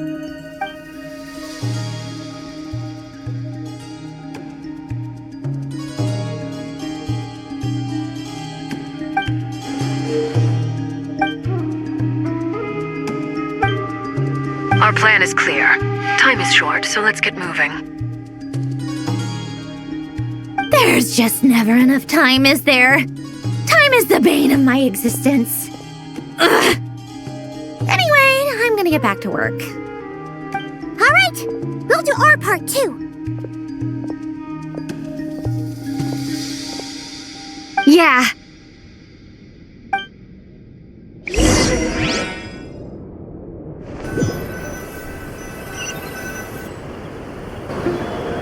Albedo's theory says that elemental energy can dilute the light realm's power, but I'm no expert in building elemental defenses. Sounds like something out of the advanced elemental theory section of the library. Whew.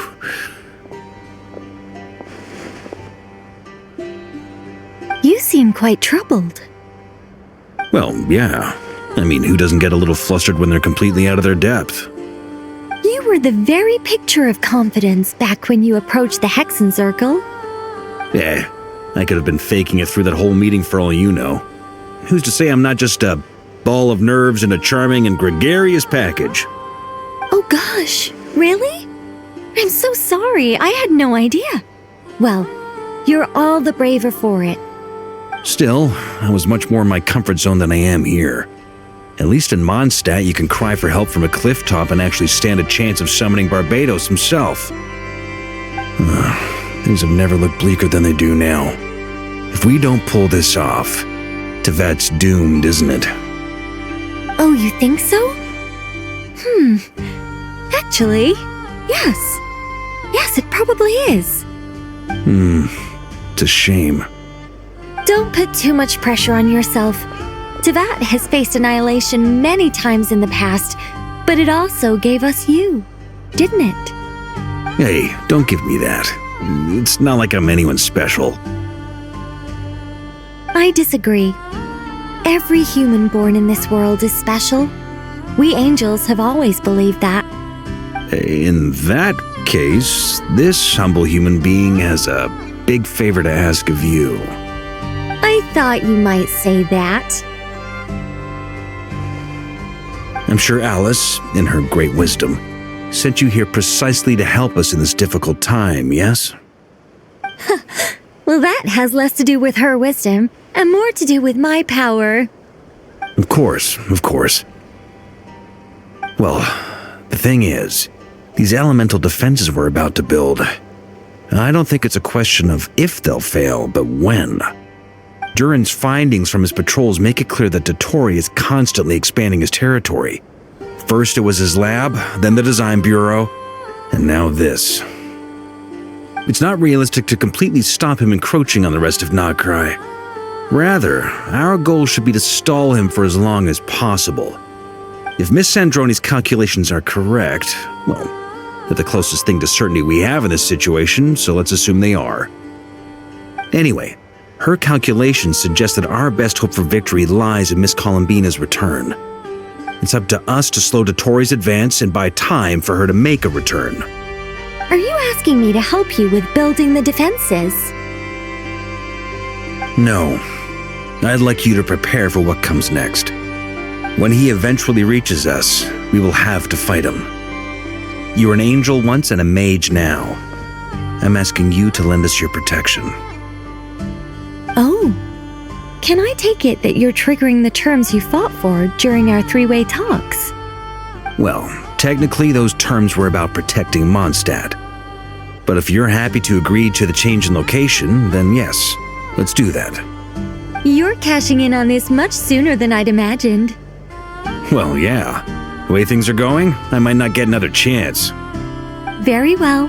The mages have heard the knight's plea, and we will respond. To tell the truth, Alice and I had already discussed how we might help you all, so I didn't come empty-handed. I always like to be prepared.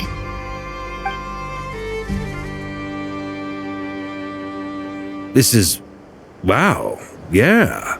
This is great. Seriously, thank you. It's been many long years since I had a chance to dazzle humanity with a little divine intervention. To humbly serve as a reliable and responsible guide. Anyway, Knight of Boreas, please accept this gift in recognition of your great virtue. Go now. May the angel's blessing deliver you safely to your destination.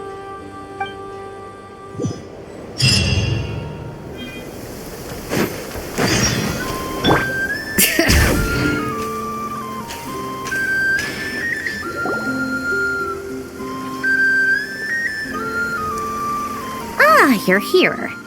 Sandrone, how are things going? Glad you asked. You two are about to become the first people to lay eyes upon my masterpiece. Or should that be the first person and the first, specter? Hey! Whatever. Come, feast your eyes on this. Wow! We've never seen something like this before! This meter displays the progress of my formula. Currently, it's still making the most important connections. Once it's finished running, I'll deliver it right to your side. And then, we can finally bring Columbina back. What do you mean, deliver it? Can't you just tell us over the Dodo communication device?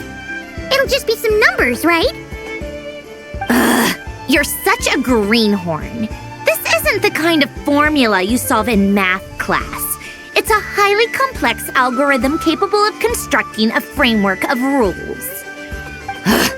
Whatever. We'll be here all day if I start trying to explain it. All you need to know is the formula must be completed before we can bring Columbina back.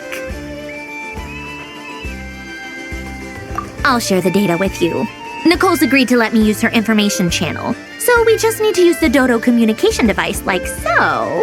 And... there. Now you can check in on my progress. Wow! Look at that! You're amazing, Sandrone! About time you recognized my genius. Took you long enough. Anyway, that's all for me. You should check on the others if you have time. Make sure we don't have any weak links in the chain. That might sound harsh to you, but close supervision is a common practice in a Fatui. Not looking to catch anyone out. I just care about everything going smoothly. That's all. I'm kinda stuck here while the formula's running, so I need you to be my second pair of eyes in the meantime.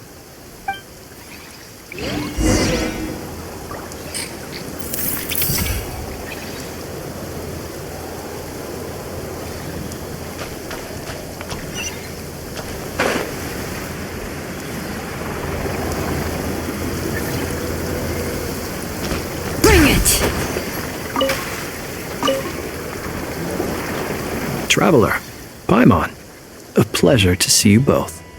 Flans! How's everything coming along? Fairly well, if I do say so myself. Personally, I am ready to confront Dottore head-on. Ooh, you sound much more serious than usual. To be honest, I am not usually fond of exercising my full strength. For one thing, it's hardly conducive to maintaining a low profile. Besides, I believe one should have the right to choose when to show their hand.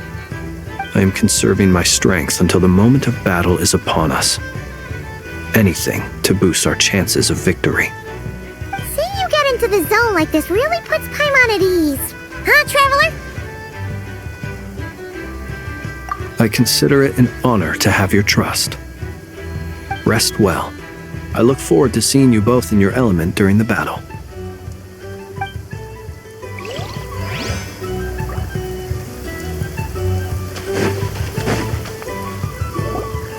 Yes, Miss Moonchanter? What are you staring at? You always address me in the strangest ways. Lady Moonchanter one minute, Miss Moonchanter the next. Yes, and? Are either of those incorrect? Not as such. It's just that I simply call you Nefer nowadays. Uh-huh. That's my name. What's your point? The point is I don't add any honorifics or titles. Meaning what? That maybe we're on friendlier terms now than we used to be. Is that how you see it? And I thought I was the one with eye damage. Paimon, Traveler. Just swinging by to check in on you. How are things going? Did you manage to get some rest? Don't worry about me. I won't slow us down. And I give my all to ensure our victory. Ah, yes. Allow me to give you two a quick checkup. Well done. You're both in good shape.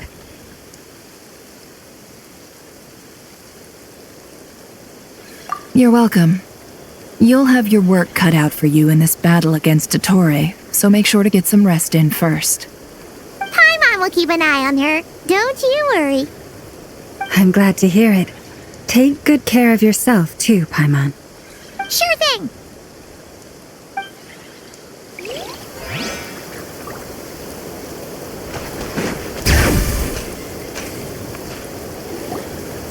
Thankfully, Miss Nicole has come to our aid. Nasha Town is now looking very well defended. Golden Flame. Yes, that's Nicole's power, all right. Based on the latest message from Grandmaster Varka, it sounds like they've reached an agreement. The situation should be more stable with her assistance. Everyone will have at least some degree of protection. Albedo! Durin! Hello there, you two. Are you well rested?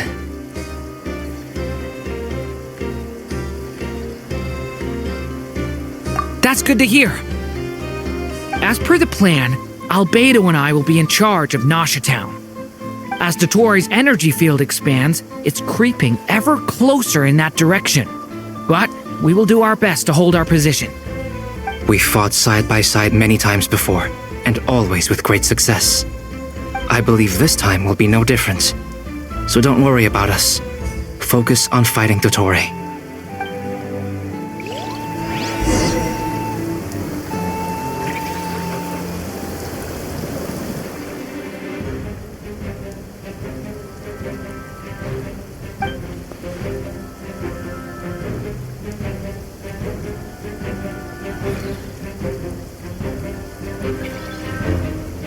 Here they come. That's quite a horde. As we expected. Get ready, everyone. Take your positions and prepare to engage. Let's begin. I'm at the ready.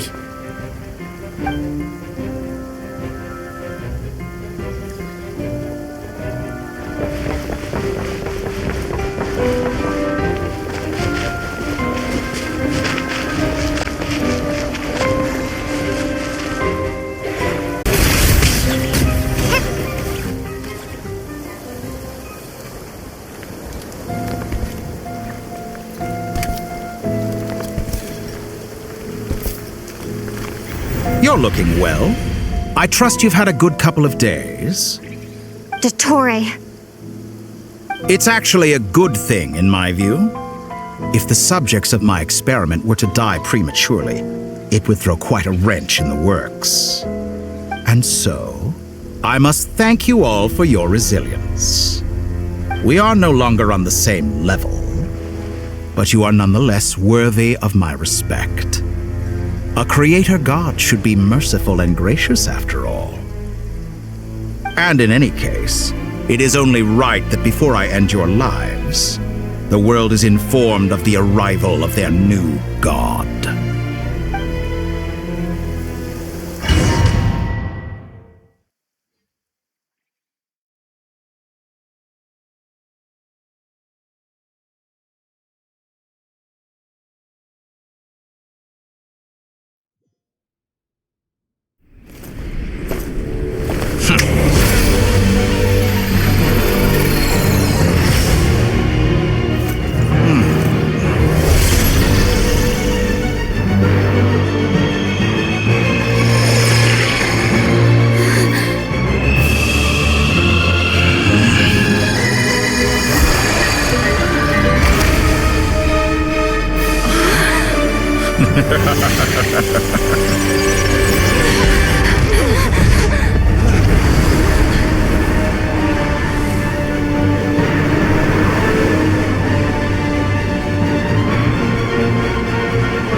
The experiment begins.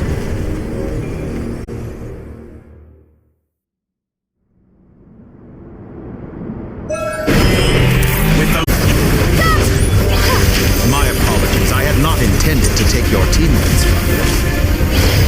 But you have a choice. Obey, and I can release them. An excellent deal, if you ask me.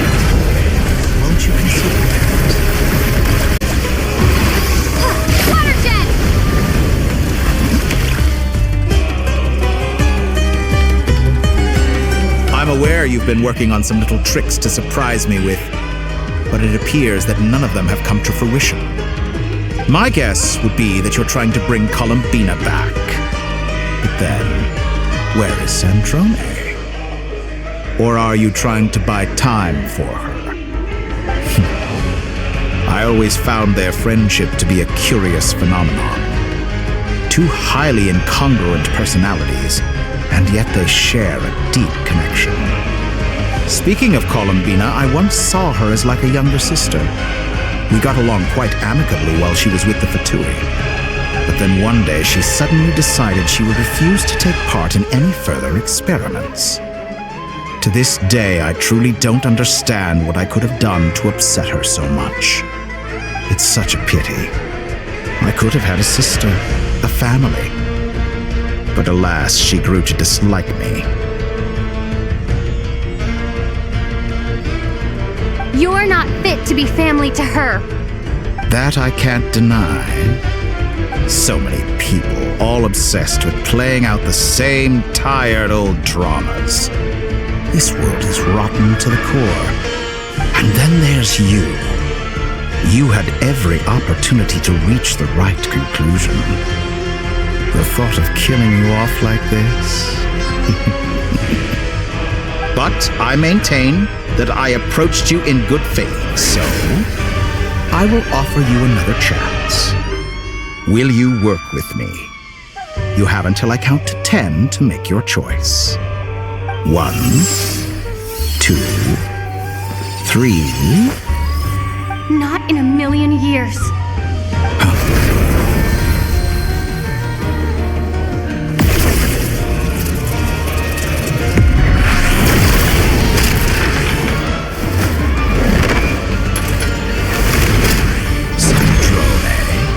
What a pleasant surprise. I didn't think you'd join us all the way up here. You're as sick and twisted as ever. Don't fool yourself into thinking anyone's grateful for the chances you're offering them. Sandrone, the formula hasn't finished running yet. Funnily enough, I was just discussing a collaboration opportunity with the Traveler, and then I see you, who I must say is a good example of an opportunity gone to waste. Gone to waste? I said that everyone would get one chance, and you've used yours to march right back into the lion's den. So yes, it's an utterly wasted opportunity. And what makes you think I believe a word that comes out of your mouth? I was planning on disposing of your little formula after wrapping up more urgent business here. But since you've taken the trouble of serving it to me on a silver platter, I can simply bring it forward in the schedule.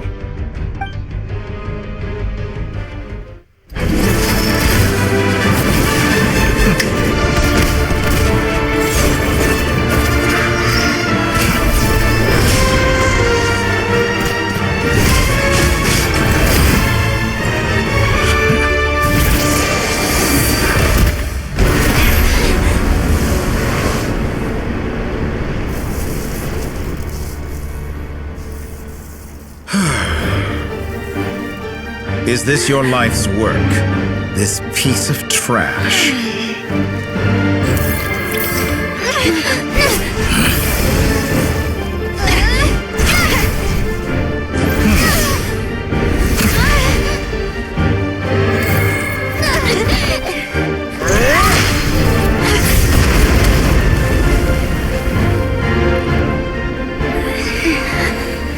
Your formula runs too slowly, Sandrone.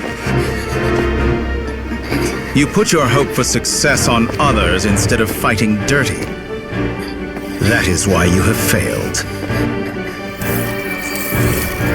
Now, whom should I slay first? Any volunteers? No one? How nice of you to leave the decision to me.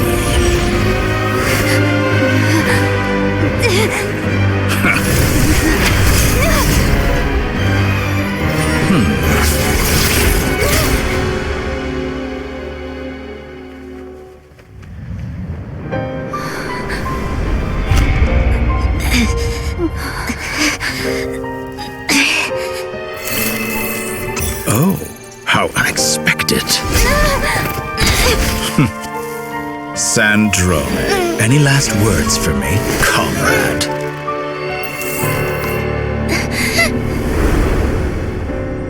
Is there anything you wish for? Not really. But I've always known what I don't want. Go to hell, Dottore.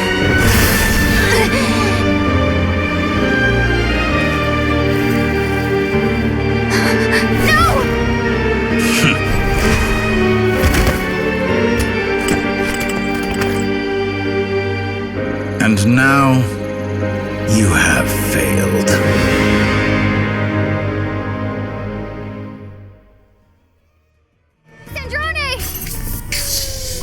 Now you see how fragile mechanical contraptions are. Just a gentle tap, and they fall to pieces. However keen of an inventor Sandrone may have been, her death spells the end of the formula that was running inside her body. Of course, I have to commend her for making it this far.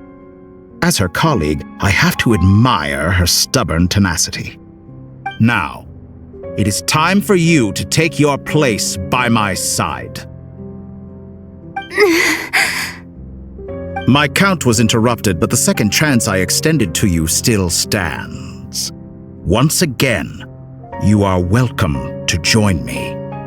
By now, I'm sure you have gained a greater appreciation for the power and authority I wield. What is stopping you from embracing a new world of endless possibilities? Not in the mood to talk? As you wish. You seem less talkative than usual today. I'll change the topic to something more apropos. Sandrone was always like this. Never trusting anyone, always so reluctant to share her research with them. Objectively speaking, she had her strengths. It is remarkable how she extracted and even optimized the world formula from so much data. But her inability to trust was her undoing. Had she allowed someone else to monitor or run the formula for her, you might still have a chance at victory even now. But regrettably, she was a stubborn fool. As much as it pains me, she had to go. Dottore. Maybe this is news to you, but people can change. Columbina surprised you when she escaped, and I think Sandrone would surprise you too. Change? You can twist the truth however you want, but I see it clear as day. You're the one who can't trust other people. Is that how you see me? By this point, what can you hope to do about it?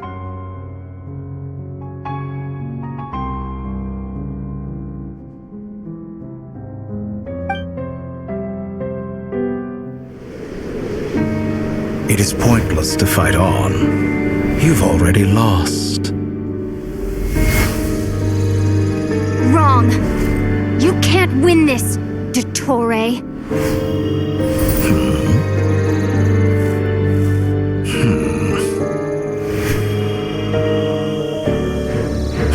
What?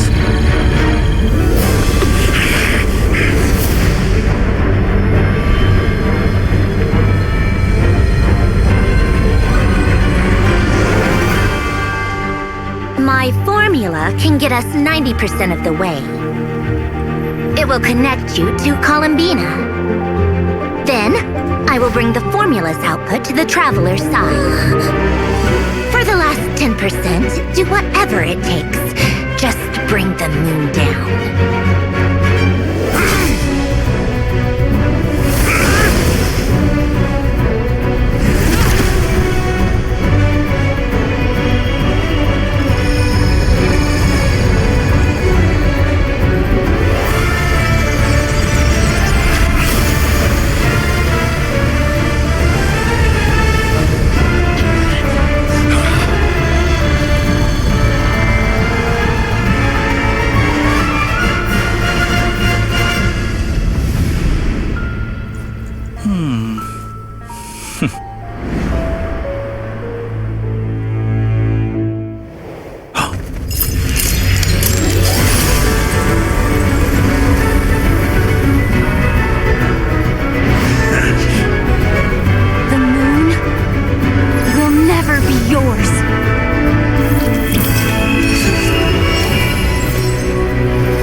turn my body into moonlight and pour it over Nodcry.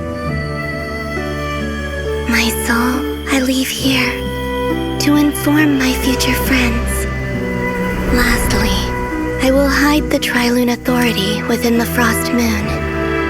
And when my body, soul, and authority are reunited, finally...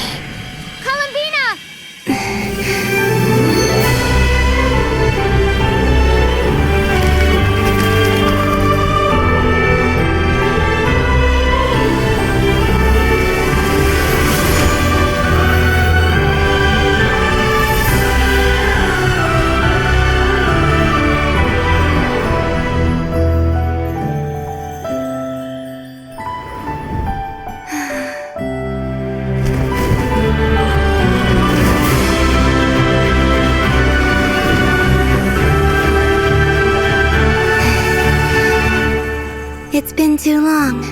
I'm back.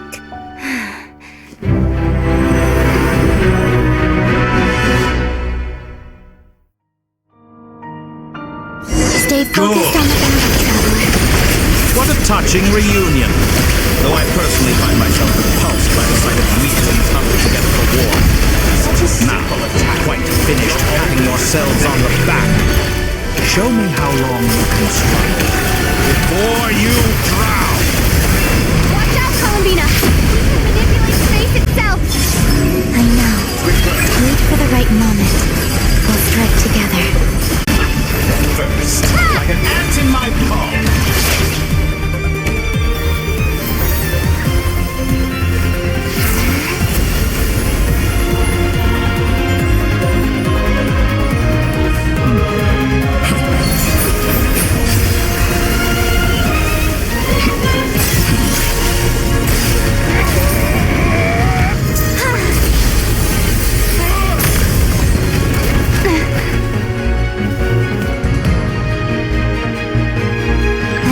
You the new moon's blessing. The new moon shines upon you. I am growing weary of your... It's over, Dottore!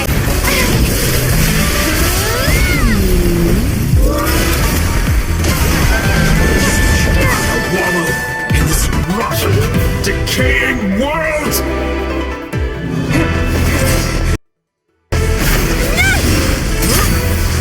Willfully blind.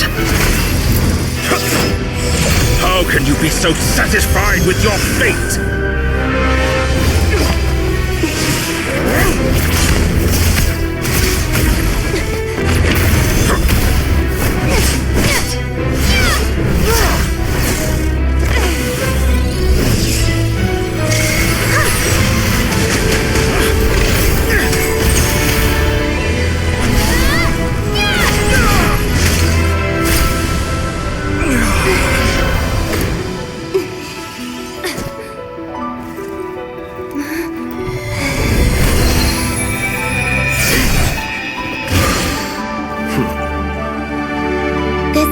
Was never about fate. It's about friends, family, and the home you stole from them. So dull. Only the weak rely on each other for comfort. You shall see. Once I transcend fate, you will be nothing but fodder for my grand experiment! That will never happen.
No, this world is our home.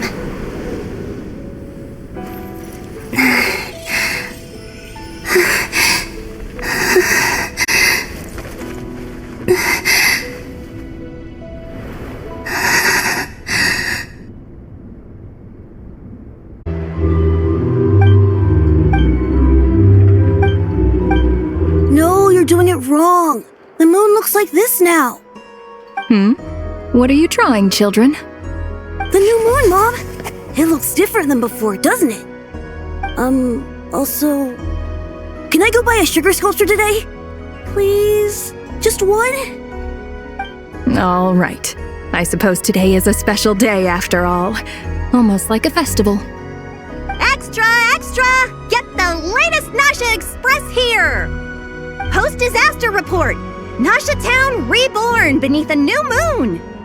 The voyage begins today! The future looks bright thanks to the League. Want a copy?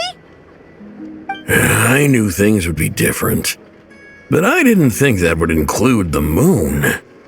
They say a new moon goddess has been born. A new moon goddess?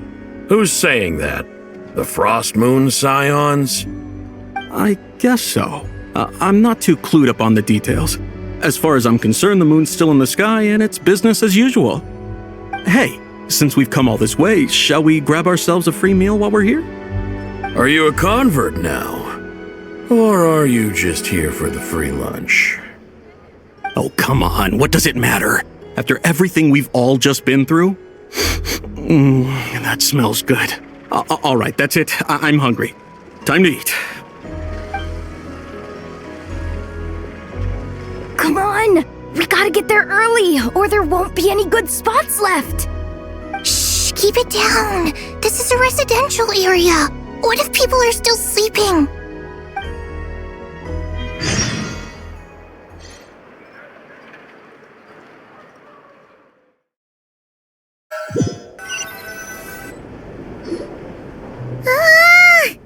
Why is it so noisy outside? It's okay. Paimon was pretty much awake anyway. It's been so long since we last had a chance to relax, huh? Feels like time is moving slower than usual. What about you? Did you rest well? Still winding down from everything that's happened? Or are you wondering how our friends are doing? Or is it about what Dotori said to you? Okay, if you say so. But don't push yourself, alright? Let Paimon know if you need to talk. What we just went through was a lot. It's totally normal if you need some time to get back in your groove. Luanatar disappeared after Columbina came back. Apparently, she was part of Columbina's soul or something. Still, Paimon kind of misses Luanatar somehow. But anyway, you did great. So did Paimon. We all worked our butts off to contain this disaster, and in the end, we made it. So, chin up, Traveler. You should be proud of yourself. Hey, don't poke fun. You should be glad that Paimon's growing as a person.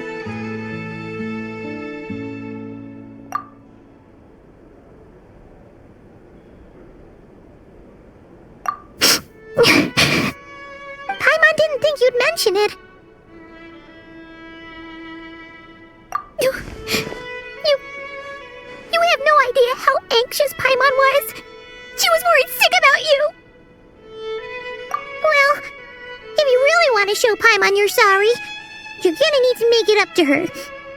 You better be ready to splash out on a lavish meal.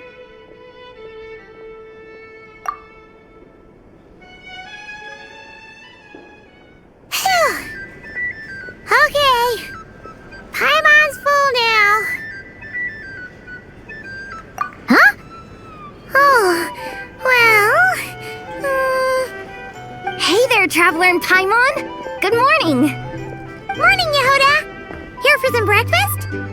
Oh, I've already eaten. Just just need some water. I was mostly worried you might forget what day it was today. So, I came over to remind you. Careful there, Paimon. Too much food will make you drowsy. Don't let anyone catch you hiding at the back and nodding off during the league meeting.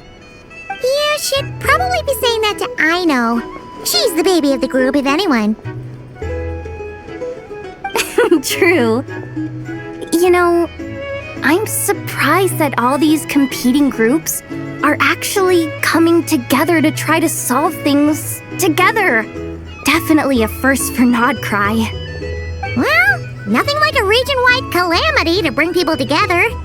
After that, surely even the most self-interested people have to realize that going it alone isn't worth the risk, right? Try telling Boss Neff that. She's not exactly convinced that people are gonna get with the program. Really? But if she's so pessimistic about it, why'd she agree to be the Curatorium's representative in the league? Probably 'cause even though unity sounds like a pretty far-fetched idea, the benefits it would bring make it worth a shot. I think things will work out, though. I swear, Nodcry feels like one big family now with everything that's happened. More than it used to, anyway. Paimon's with you on that one. And it seems like plenty of other people agree, too. Just listen to the bustling streets. All right. Everyone's been rebuilding these last 2 weeks, and the evacuees have been coming back in droves. Life's slowly returning back to normal.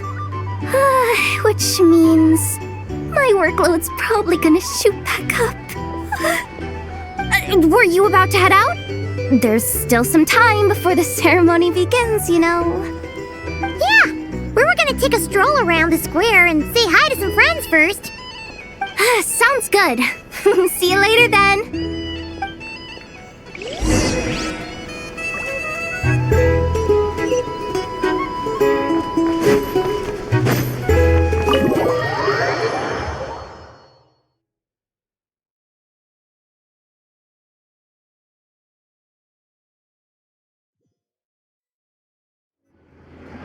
Please accept today's boon. Have a nice day. Are Paimon's eyes deceiving her? Or is that Inefa handing out food for the Frost Moon Scions? Hello there. Would you like a feast of the moon along with some snacks of the day? So, what's new, Inefa? It was only a few days ago when we last saw you, but it looks like you've joined the Frost Moon Scions in that time. And Aino too? What are you talking about, Paimon? We're just here to help. Duh. In the wake of the disaster, it's all hands on deck. We responded to Lama's request for support. At times like these, the smallest good deed can inspire others and help them through the hard days ahead. And we're using eggs and heating tubes to make that a reality, in true Kromkake Crab Shop style! Inefa! Did you hear that? The Traveler said I did good. The Traveler! That's because it's true, I know. Proposal. If you can resist eating today's dessert, I will provide you with compliments, too. No way! Well, that proposal got shot down quickly. I need something to get me through the hard times, too, you know. Mom! Yes, dear. Go right ahead. Excuse me. Could I take a photo with the robot lady? She helped us get safely out of Nodcry, and she helped us get back home too. She's the best. Of course she is. And since I'm the whiz kid who built her, that makes me even better than best, right? But you stole my snacks though. Oops. Shall we move to the open space near the center? The view there is better. Thank you!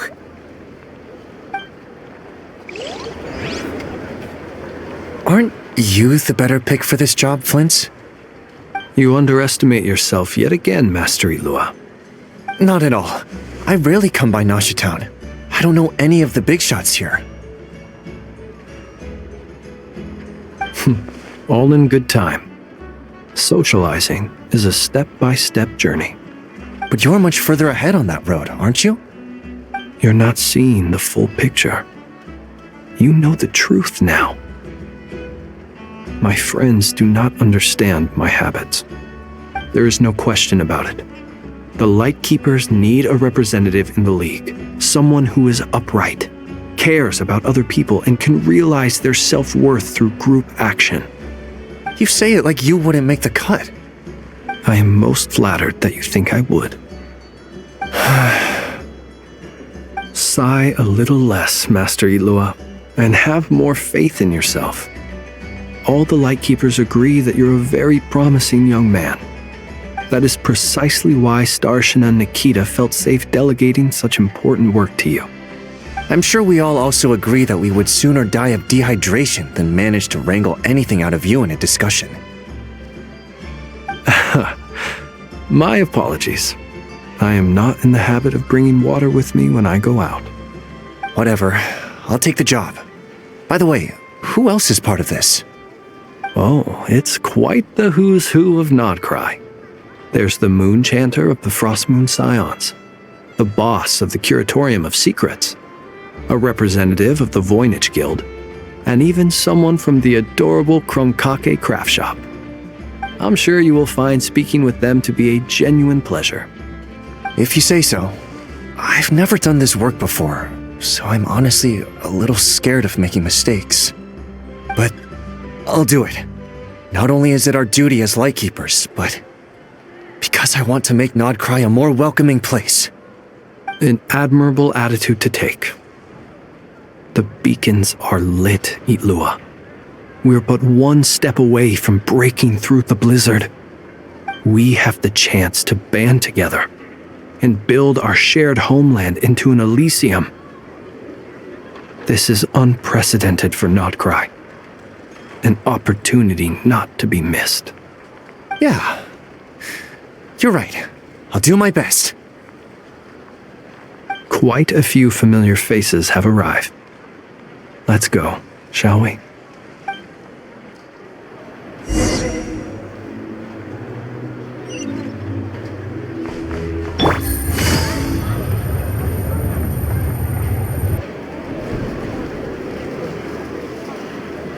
Wow!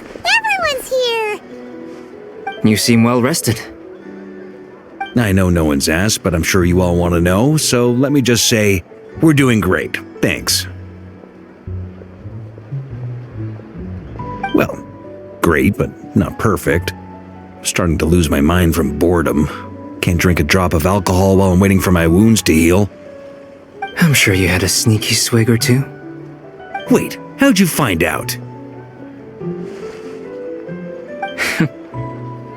I'm sure you must be missing Mondstadt after all these years away, Grandmaster. Yeah, you could say that again. Every time I get news from Mondstadt, it makes me want to go back and see the place for myself. Honestly, once things are wrapped up here, I think it'll be time to head back home. Hey, looks like someone's taking the stage. Can everyone see okay? Anyone need a boost? I'll just listen from the back. It's fine. You're taking this pretty seriously, huh, Durin? Well, it's not every day that I get the chance to see how people speak in official settings. Soak it up like a sponge. I'll make sure you get a chance to practice for yourself later down the line. Actually, I know just the thing. You can debrief the Knights of Favonius for me. Mr. Varka, are you forgetting that I'm not a Knight of Favonius? I can knight you. Any particular title you'd like? Is he joking? I really can't tell. You'll have to figure this one out for yourself. It'll be a good learning experience.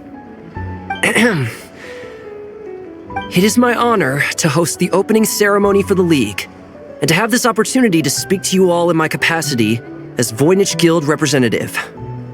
Could this person also have been pushed onto the big stage by the real big shots? Guess I'm not the only one then. We come here today, having weathered the trials and hardships of yesterday, and having learned from them the importance of unity and cooperation. All right, here we go. Uh-oh, looks like Aino's off in dreamland already. Wait, Boss is looking kinda drowsy too. What's up with her? Come on, get the speech over with already.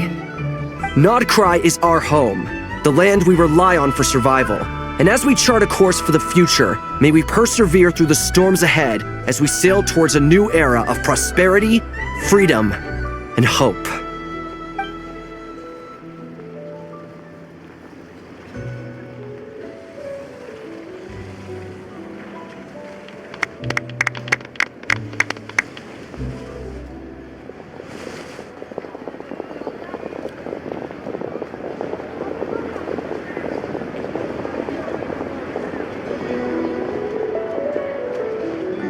Looks like we'll have more opportunities to travel in the future.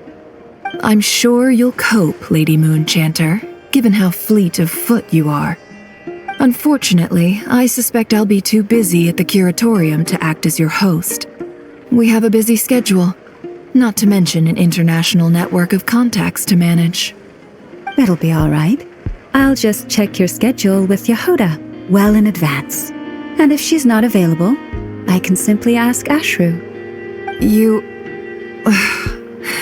So giving my employees extra workload isn't enough for you? You're really going to drag my cat into this too? I thought you'd approve. Aren't you forever increasing your employees' workloads? That's a bold statement. Are all the Frost Moon Scions feeling more audacious now that your moon goddess has returned? Columbina's return has brought joy to all who care about her. That includes both you and me. As for the Frost Moon Scions, we are learning how to thrive independently, without relying on the moon goddess. It is up to us to make our home a more livable place. Joining the League is one of the steps we are trying towards that end. I like the word try. It's nice and non-committal. You can opt out at any time and still say you tried. You don't see a bright future for the Frost Moon Scions? Or did you mean the League?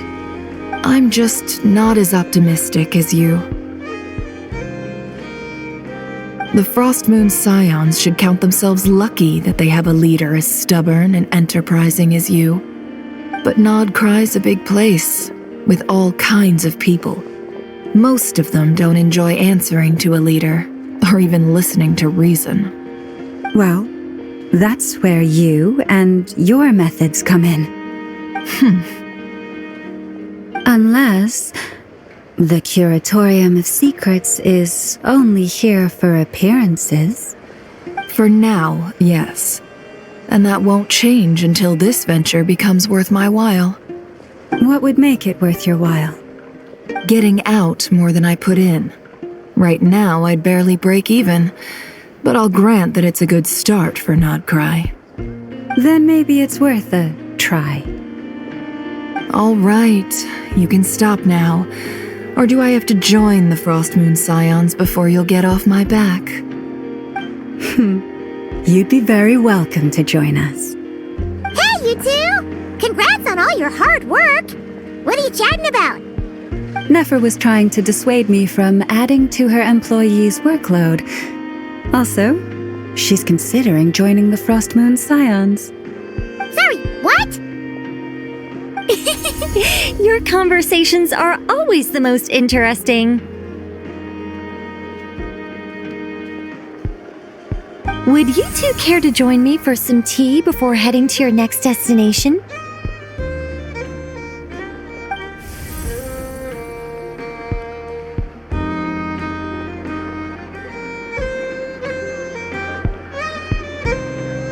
Nicole? Wait, where are you? Aren't you gonna show up today? Sadly not. I'm otherwise occupied right now. I'm sorry, Paimon. I can hear how disappointed you are. If it's any consolation, let me say that how things appear on the surface is a far cry from what they are at their core. Perhaps you'll feel better if you focus on the fact you have a special line of communication with the great mage herself. Okay? Has something happened? No, or not yet, anyway. Well, that's not ominous at all. Not for the time being. Just think of this as a general check-in to make sure this communication system is still running smoothly. Besides, it's good to chat once in a while if we want to maintain our friendship. You could have just said so. Haven't got all worked up for nothing. Still, the best friendships are built through face-to-face interaction, you know. It's never gonna stop being weird having tea with you when you're not there and just talking to thin air. All right, fair point. I'll bear that in mind for next time. Yeah. Any update on that crisis at the world's borders? Alice just informed me that they had their work cut out for them, and now everyone's thoroughly exhausted.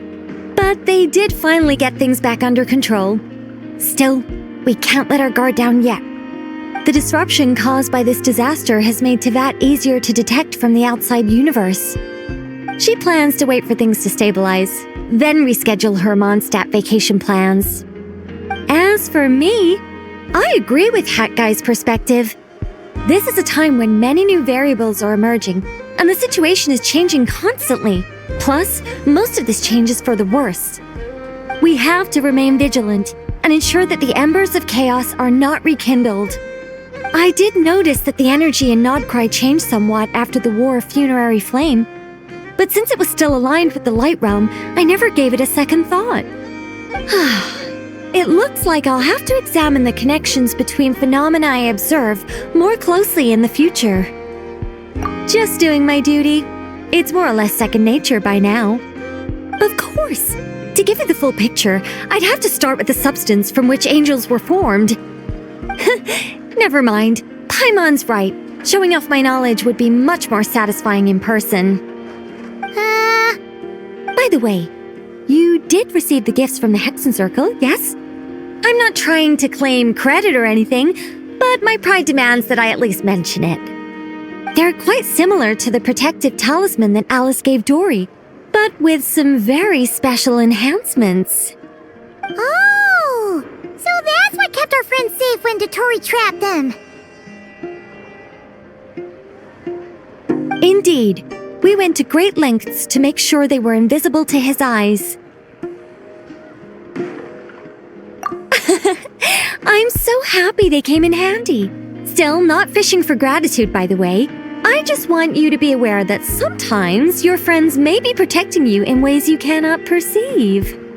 Anyway, I'll contact you if anything else crops up. If not, you know what they say, no news is good news. Oh, my angelic instincts are tingling. They say you should head to the docks next. Your friends are about to board their ship home.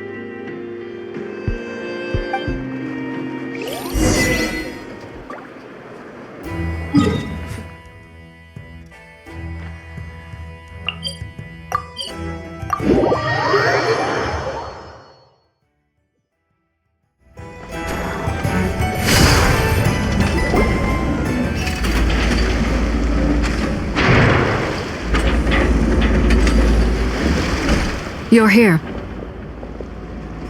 You're here too, Hat Guy! Are you heading back together? No, I'm bound for Sumeru and she for Fontaine. We just happened to cross paths at the harbor. Everything seems fine. Sandrone may have an abominable temper, but she's always been very responsible with important calculations and things entrusted to her by valued friends. You always speak as if you know us inside out, Mr. Hat Guy. Maybe I'm just a good judge of character. I certainly hope that's all there is to it. Regardless, you have been a significant help in this matter. For that, you have my gratitude. I didn't do anything special. Sandrone's the one who completed a seemingly impossible formula and turned the tide of the entire battle, even giving her life in the process. She's the one we should be thanking. Even we were unaware that Sandrone had hidden the real formula inside Polonia's body. She managed to fool Dottore into thinking the formula was running in her system by installing an identical-looking decoy within her. She probably realized that she didn't have the strength to stop Dottore. But this way, she could at least get him to lower his guard. She always worked like that. Always had a backup plan. Well, that's why I'm traveling to Fontaine. She made a request of me long ago, and the time has come to fulfill it. Think of it as her will. She said that should she ever fail in a mission, she'd like me to deliver her core and Polonia's to the Fontaine Research Institute. She also mentioned that she had made arrangements for people there to set her affairs in order. Some of her personal effects, such as her notes, were left to me. I've decided to take them back to the House of the Hearth, for safekeeping primarily, but also as mementos, I suppose. However, there is one book among them that I'd like to leave in your care. I'll have someone deliver it to your residence at the flagship at a later date. No, I was specifically warned not to tell her. This is her last wish, and I will abide by it. I can only hope so, but none of us here can know for certain. I bade farewell to Columbina earlier today. As promised, she turned the iridescent moon's marrow over to me. She spent a long time with Sandrone's body, saying her goodbyes. Oh, is she alright? Sandrone's passing has left a great wound in all of our hearts. It will take time to heal, but Columbina surprised me. She offered me some words of comfort before I departed. Despite being grief-stricken herself, she showed an awareness of the feelings of others around her. She never used to act like this. Clearly, she has grown. And I suspect that we have you to thank for much of the change we are seeing in her. After these recent events, the Tsaritsa has revoked the Pale Star Edict. Snezhnaya now realizes that the arrest warrant for Columbina was just a ploy by Dottore, who coveted her powers. I shall return to Nodcry to see her as soon as I find the time. I hope that from now on, she too will explore more of the world. Columbina Hyposelenia's journey is only beginning. My ship is here. Traveler, Paimon, we shall meet again. You too, Hat Guy. What are you still bumming around for? Isn't Columbina waiting for you? I thought today was the day you'd agreed with her to go find out the truth about your sibling. You're afraid you won't like the truth when you see it. Well, this is new. I was starting to think that nothing could scare you. Don't say that! Wouldn't you be if you were in this situation? Fair point. But I'd say I have more experience facing up to unpleasant truths than the Traveler. They say blood's thicker than water. I know how much you need your family back. More than you need any of your friends. And I'm sure that all your real friends understand that too. No matter what the truth turns out to be, they will stick by you and support you, whatever decision you make. Finding the truth is important. But more important still is what you choose to do once you've found it. At least, that's the life lesson I've learned from my experience, grappling with the truth. What? Now that Dottore's dead and gone? A little, I guess. But it hasn't solved everything. Maybe I regret not getting to end his life with my own hands. Or maybe it's something else. But for whatever reason, I still feel like I have a chip on my shoulder. Either way, I'm going back to Sumeru. Lesser Lord Kusanali is gonna need help dealing with all the chaos Dotori left in his wake. Not just from this incident, but everything he did in the past, too. You should continue with your journey, as you've always done. Who knows? Maybe we'll meet again someplace else. So, what should we do now? If you want to explore a bit more to steady those nerves, Paimon's game! After all, when Columbina said she knew where your ship was hidden, Paimon promised to give you two some alone time with the truth. It hasn't been all that long since we were last apart, sure, but with Columbina there, Paimon's sure things will be just dandy. Ain't no biggie. Paimon might be all about that food and fun, but she knows how to do right by people. Paimon's sure you'd prefer to digest the news about your brother in peace. But, no matter what you see, just know you can share it with Paimon. Of course, as long as it's not super private. If you can't make sense of something, let's give it some thought together. And even if we both can't figure it out, Paimon can at least treat you to a nice meal. Glad to hear it. Feel better now? Alrighty. Next up, time to meet with Columbina.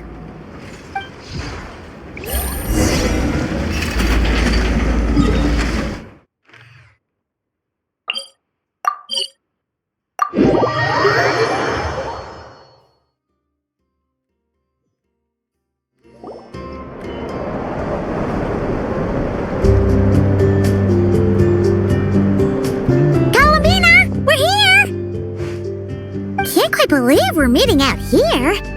We've gotten used to walking over to Silver Moon Hall whenever we go see you. Well, you're still welcome to go there whenever you want to see me. It's just, now that it's all over, I've decided to make some changes. Try and fit in with the Frost Moon Scions, like Lama suggested. The older generation are still timid around me. They don't dare get too close, and they bow their heads when I walk by. But things are much better with the children. I see more curiosity in their eyes. Hopefully, by the time the next Moon Prayer Night comes around, I can enjoy the festival with them as myself, without having to pretend that I'm only dressed up as the Moon Goddess. You'll do fine, Columbina! Paimon's sure they'll realize you're super nice once they get to know you better. You really think so? When we first met, you thought I was a little up in the clouds. We were just starting out then, come on! So Lama told you, huh? I'm only teasing. I know that I have you to thank for pulling me back down to solid ground. It feels good to finally stand firm on the earth where I was born. Oh, that's great!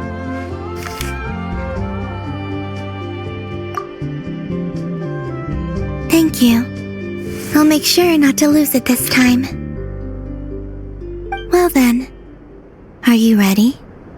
Ether, what happened to our spaceship back then? Why did you leave? It's time to learn the truth at last. I'm ready as I'll ever be. Good. Then let me open the way for you.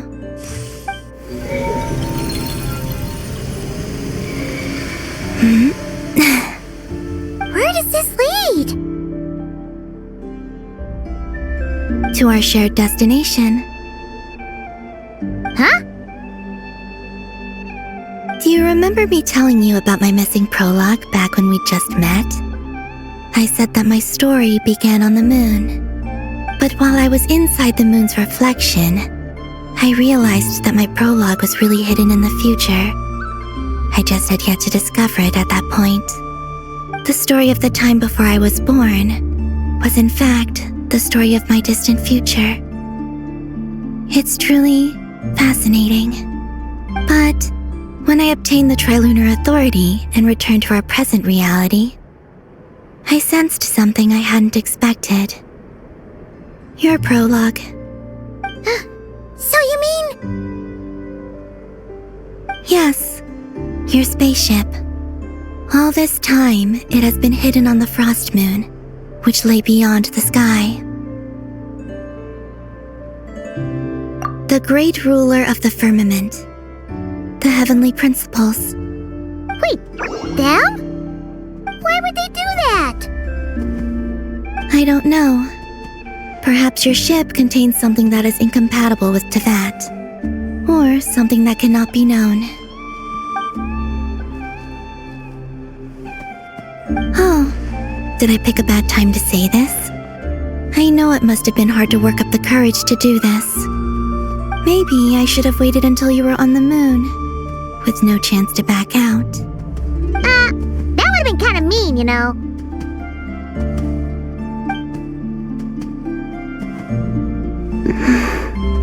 Take me there. Oh? Whatever is hiding in that ship, it belongs to me and Ether. Those memories belong to us. No one else has the right to decide whether I should or shouldn't know about it. Not even the heavenly principles. Very well. Then let's go. You two take care, alright? And don't forget to come back soon! Rest assured, Paimon. We will. Traveler, after you.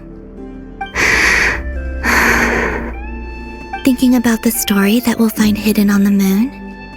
Yes. And hoping that it has a happy ending.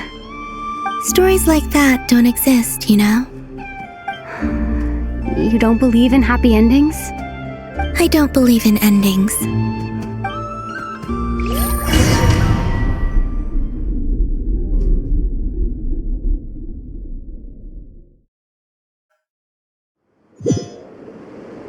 Where am I?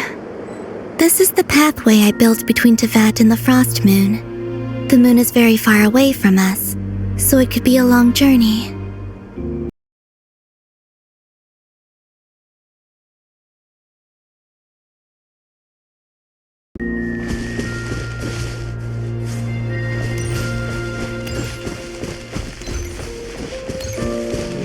After I obtained the Trilunar Authority, I unwittingly saw past events from many of my friends' lives. One was Lauma. She was so young when they chose her to be the Moon Chanter. From then on, the Frost Moon Scions looked to her to bring messages from their goddess.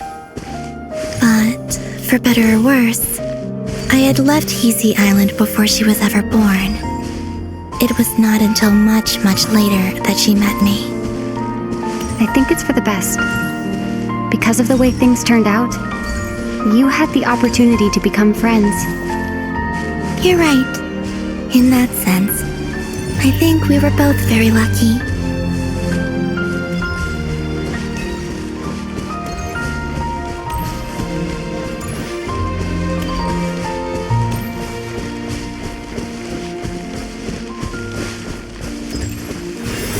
Oh, and about that mage, Nicole. I only recently learned that she has lived in Teyvat since the time of the Three Moon Sisters. The moon goddesses always had a good relationship with the angels. I suppose our friendship continues that tradition.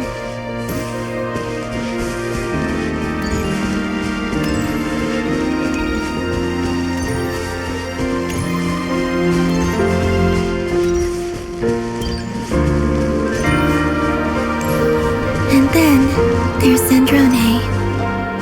I never knew that much about her, beyond the fact that she was created by someone called the Lord Artificer. She, too, suffered for a long time before joining the Fatui.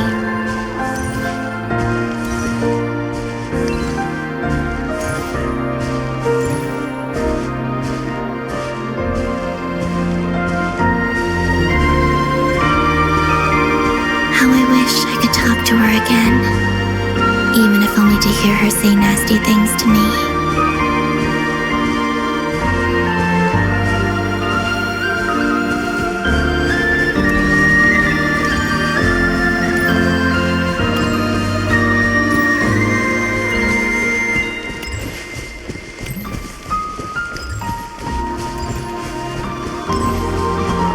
Also, I saw your siblings' story. I'm afraid I didn't see much. It seems that he rarely came to the surface where the moonlight shines. But I did notice that back when you first set out on your journey, he would often appear nearby, gazing at you from afar with a guilty look in his eyes. Ether. Let us speak no more of the past. I probably shouldn't reveal so much about my friends. It's not my place. Let the moonlight carry us forth. We are very close now.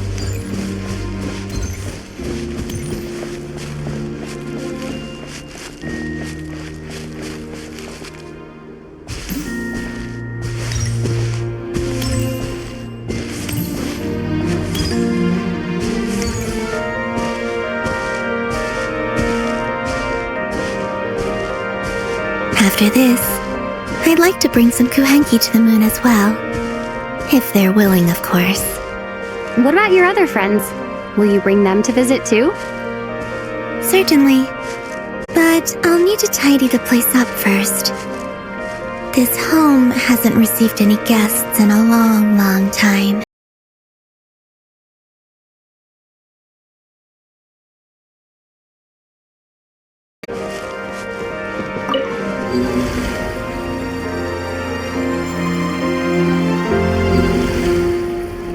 I remember writing something similar with you on Moon Prayer Night. I believe it was called Dodoko's Whirligig. Yes, that was it. You asked me if I was afraid to return to the moon, and I said that I was. The idea that I had gained something precious, only to lose it so quickly, that frightened me. But I'm not afraid anymore. Besides, this time, we're traveling together.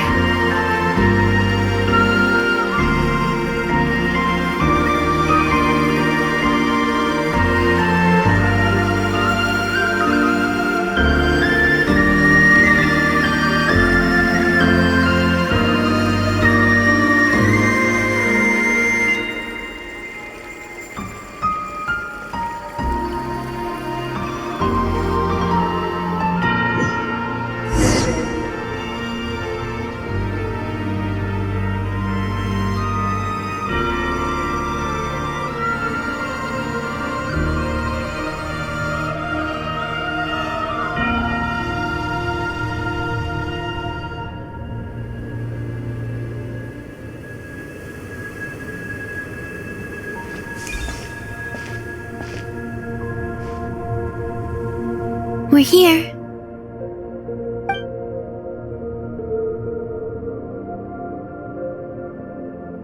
Over there.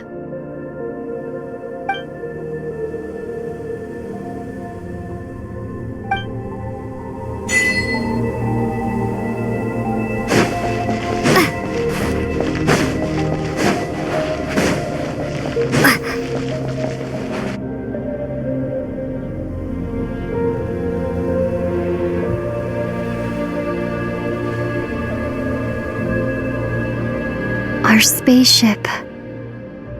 It's huge. I suppose that the moon is the only place one could hide it. It'll be all right. Huh? The way you feel in this moment, I went through it too, on Moon Prayer Night. The door was right in front of me, but I struggled to find the courage to step through.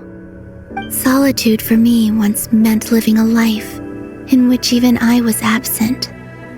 Before I met you, that was the only life I knew. But that night, solitude meant throwing away the life I had gained after meeting all of you.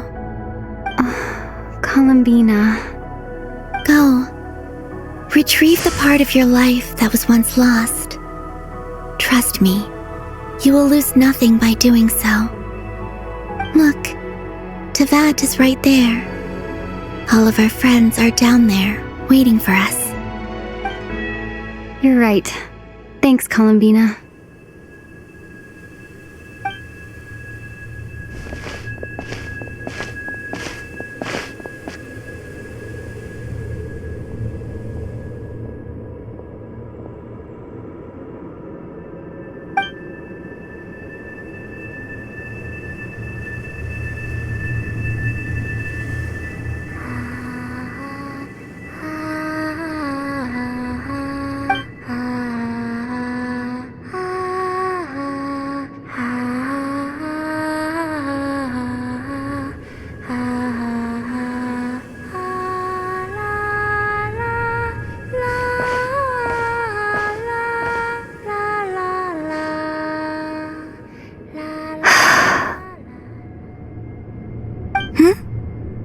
finished?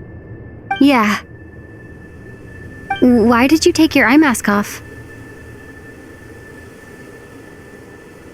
Well, since my return, I've decided to take more opportunities to see the world with my own eyes. Besides, I've always wondered how Tevat looks from the moon. And what do you think? It's beautiful. I could spend a whole day here just gazing at it. What about you? What do you think of the truth you found? I haven't looked at another person's expression in a long time, but I think yours is saying it was neither good nor bad. Keep this up, and it won't be long before you give Nefer a run for her money.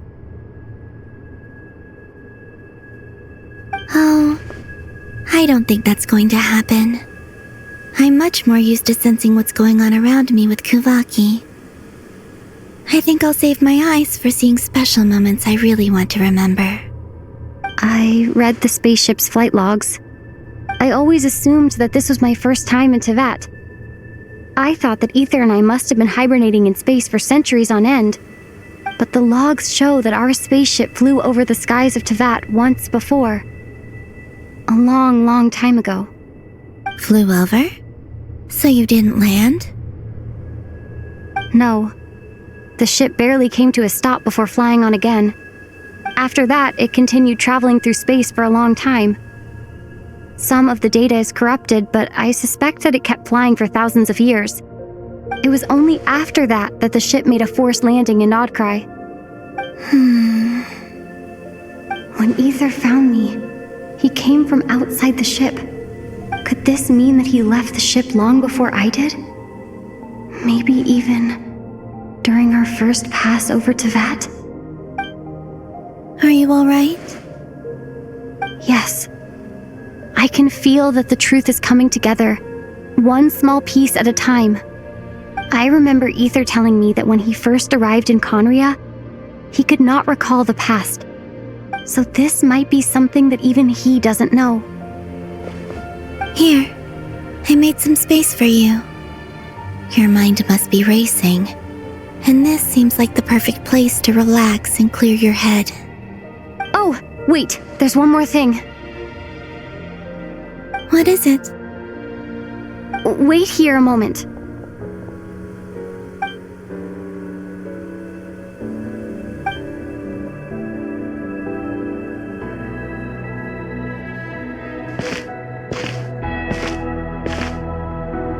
Hey, Columbina.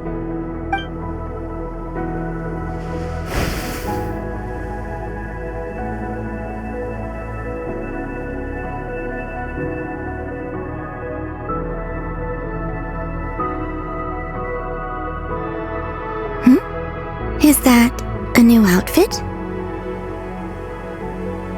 An old one, technically. It's been in a cabinet inside the ship this whole time. It's a matching pair with Ether's. He always liked this set more. I don't think there's a huge difference. Really? Yes, it's still the same you. You're the same person, no matter what clothes you wear. Only Columbina would make an observation like that. Traveler, do you consider Tevat your home? Home is wherever Ether is. But then, after all the time I've spent here and everything I've been through, yes, I'd say it's my home. Would you change your answer if Tevat changed appearance?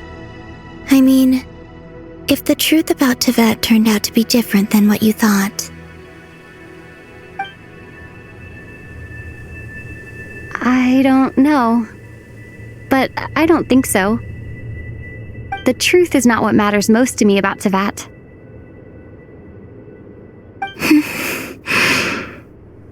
When I was first born, I longed for a home. And when you get something before you're mature enough to understand the world, you just take it at face value. I thought that a home was a transaction. You give me what I want, and I'll do the same for you. But you and your friends taught me what a true home should look like. You never asked for anything, yet you gave so generously to me. That's because your friendship matters to us. It was worth it. In the past, I thought that my birth in Nodcry must have been a mistake. But after journeying to the distant past where the story began, I realized that it was I who chose Nodcry to be my future home. Now, I am glad that I made that choice. I'm sure your friends are just as glad. In fact, I intend to make the same choice today as I did back then. What do you mean? Well, I've given the Eternal Moon's Marrow to Lauma, and the Iridescent Moon's Marrow to Arlecchino. And now, I shall return my Kuvagi to Nodcry again, that it may continue to protect my chosen home. Wait, but what about your body? Oh, are you worried that I'll disappear again? I won't. Not this time. The Frost Moon has now entered the fall sky, and I am the Trilune Goddess. I am only returning to Nodcry the part of me that it needs. I am giving what I can, because my home is worth it. Oh, and I have something for you, too.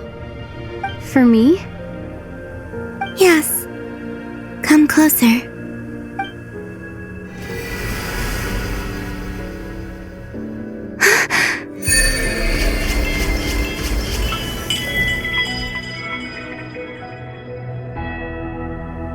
What was that? I lifted some of the restrictions this world placed on you. I trust this will help in your future adventures. My power. It feels like it's grown. I can use the elements more freely now. Thank you. This will be a great help. You're welcome. I see you as family, and after everything you've done for me, In fact, no. It's not because I owe you. It's because you're worth it. Here, this flower is for you.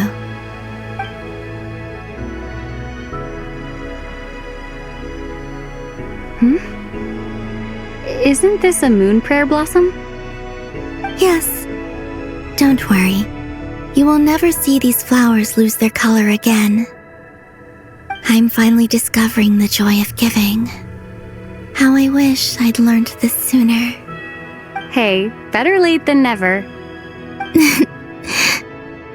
What are you thinking about now?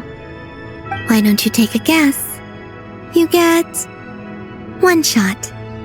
I don't think I'll get it in one guess, but I'm sure it's a happy thought.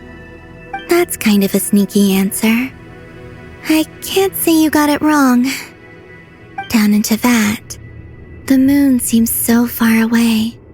I felt it might always lie beyond my reach. But on the moon, everything feels so close by.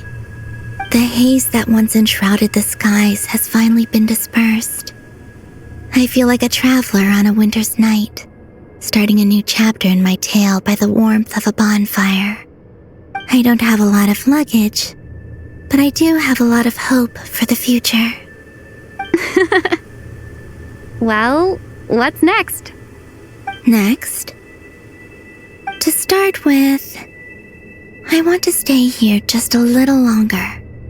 After that, let's return home and continue our journey.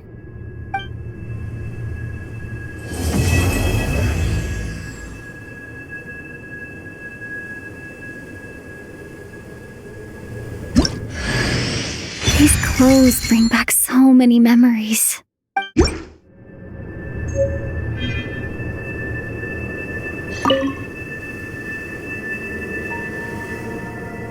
The journey goes on, for you and for me. Like I said, this is not the end. I don't believe there has to be an ending. Oh, is that your next destination? Most people would probably tell you to pack some warm clothes. But I experience things differently than most people, so I can't know how cold it is. In fact, it is home to quite a wondrous heat source. I think they call it Kreshnik's torch. Every city in Snezhnaya is built around one of those. I sensed the energy it gave off as I was passing by on a railway train. It felt grand and distant. I also recommend the Korolievsky troupe in Snezhnograd. They give performances quite regularly, and entry was free for harbingers. I liked them a lot. Ice cold and sharp. Crystal clear in some ways, yet profoundly unfathomable in others, like the thick layer of ice on top of a frozen lake. That's just the impression that Tsaritsa gives me. I was never able to glimpse what truly lies beneath that icy exterior. In fact, I don't think the people of Snezhnaya even know what kind of power their god wields. Maybe that's because the Tsaritsa herself has never acknowledged, nor accepted that power. There's Regrator, the Rooster, and the Jester. Between them, they control a lot of what happens in Snezhnaya, but I can never wrap my head around how exactly power is split between them. I just know they are each responsible for many specific domains. I noticed that the Rooster and Regrator often appear to get along on the surface, while working against each other in secret. And theirs is not a friendly rivalry. But I wasn't particularly interested, so I tended to keep my distance. Now that I think about it, the term Mistelton often seemed to come up in connection with Project Stuja. Once things settle down in Notcry, I'd like to explore the world beyond Snezhnaya. You've told me so many stories about the other places you've been to, and all the friends you've made there. I'm curious to visit those nations and see them for myself. It would also help me learn more about the journey that has made you into the person you are today. Okay. As you continue on your journey, don't forget to gaze up at the moon once in a while. It is, after all, no longer an illusion. It shall cast down its true moonlight, connecting us in truth.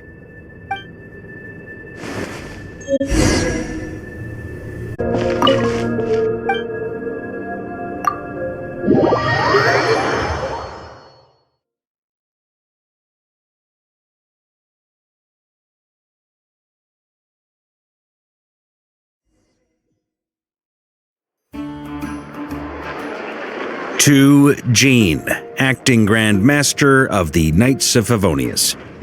Ugh, this preamble is such a pain to write. It's probably high time we got rid of this acting business.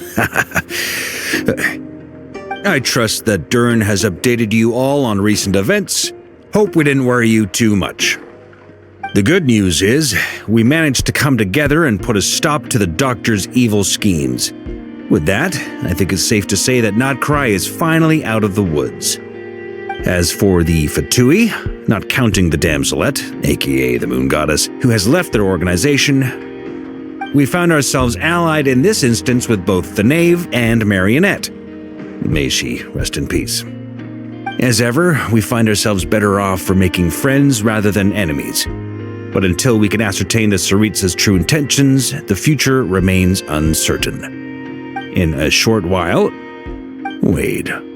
How am I meant to surprise everyone if I tell them in a letter that I'm heading home? Well, that would be a huge waste. Okay, got it. I will begin sending the expeditionary team back home in waves. I'm sure they'll be able to answer any questions you still have. I hope they won't gloss over the details of my many heroic deeds. But if they do, I'm sure it'll be because they're just too exhausted from the long journey. I think of Mondstadt daily.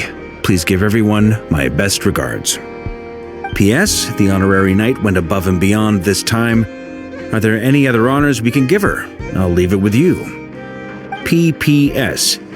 please be extra nice to Klee for the foreseeable future. I cashed in on the last favor that the Hexen Circle owed us, so we need to earn some more goodwill. If there's any serious problems, feel free to stick me in solitary confinement when I get back. I'll do the time for her. Whew. And that, as they say, is all she wrote. End of an era. And with the moon shining down brighter than ever, I think everyone is going to sleep well tonight.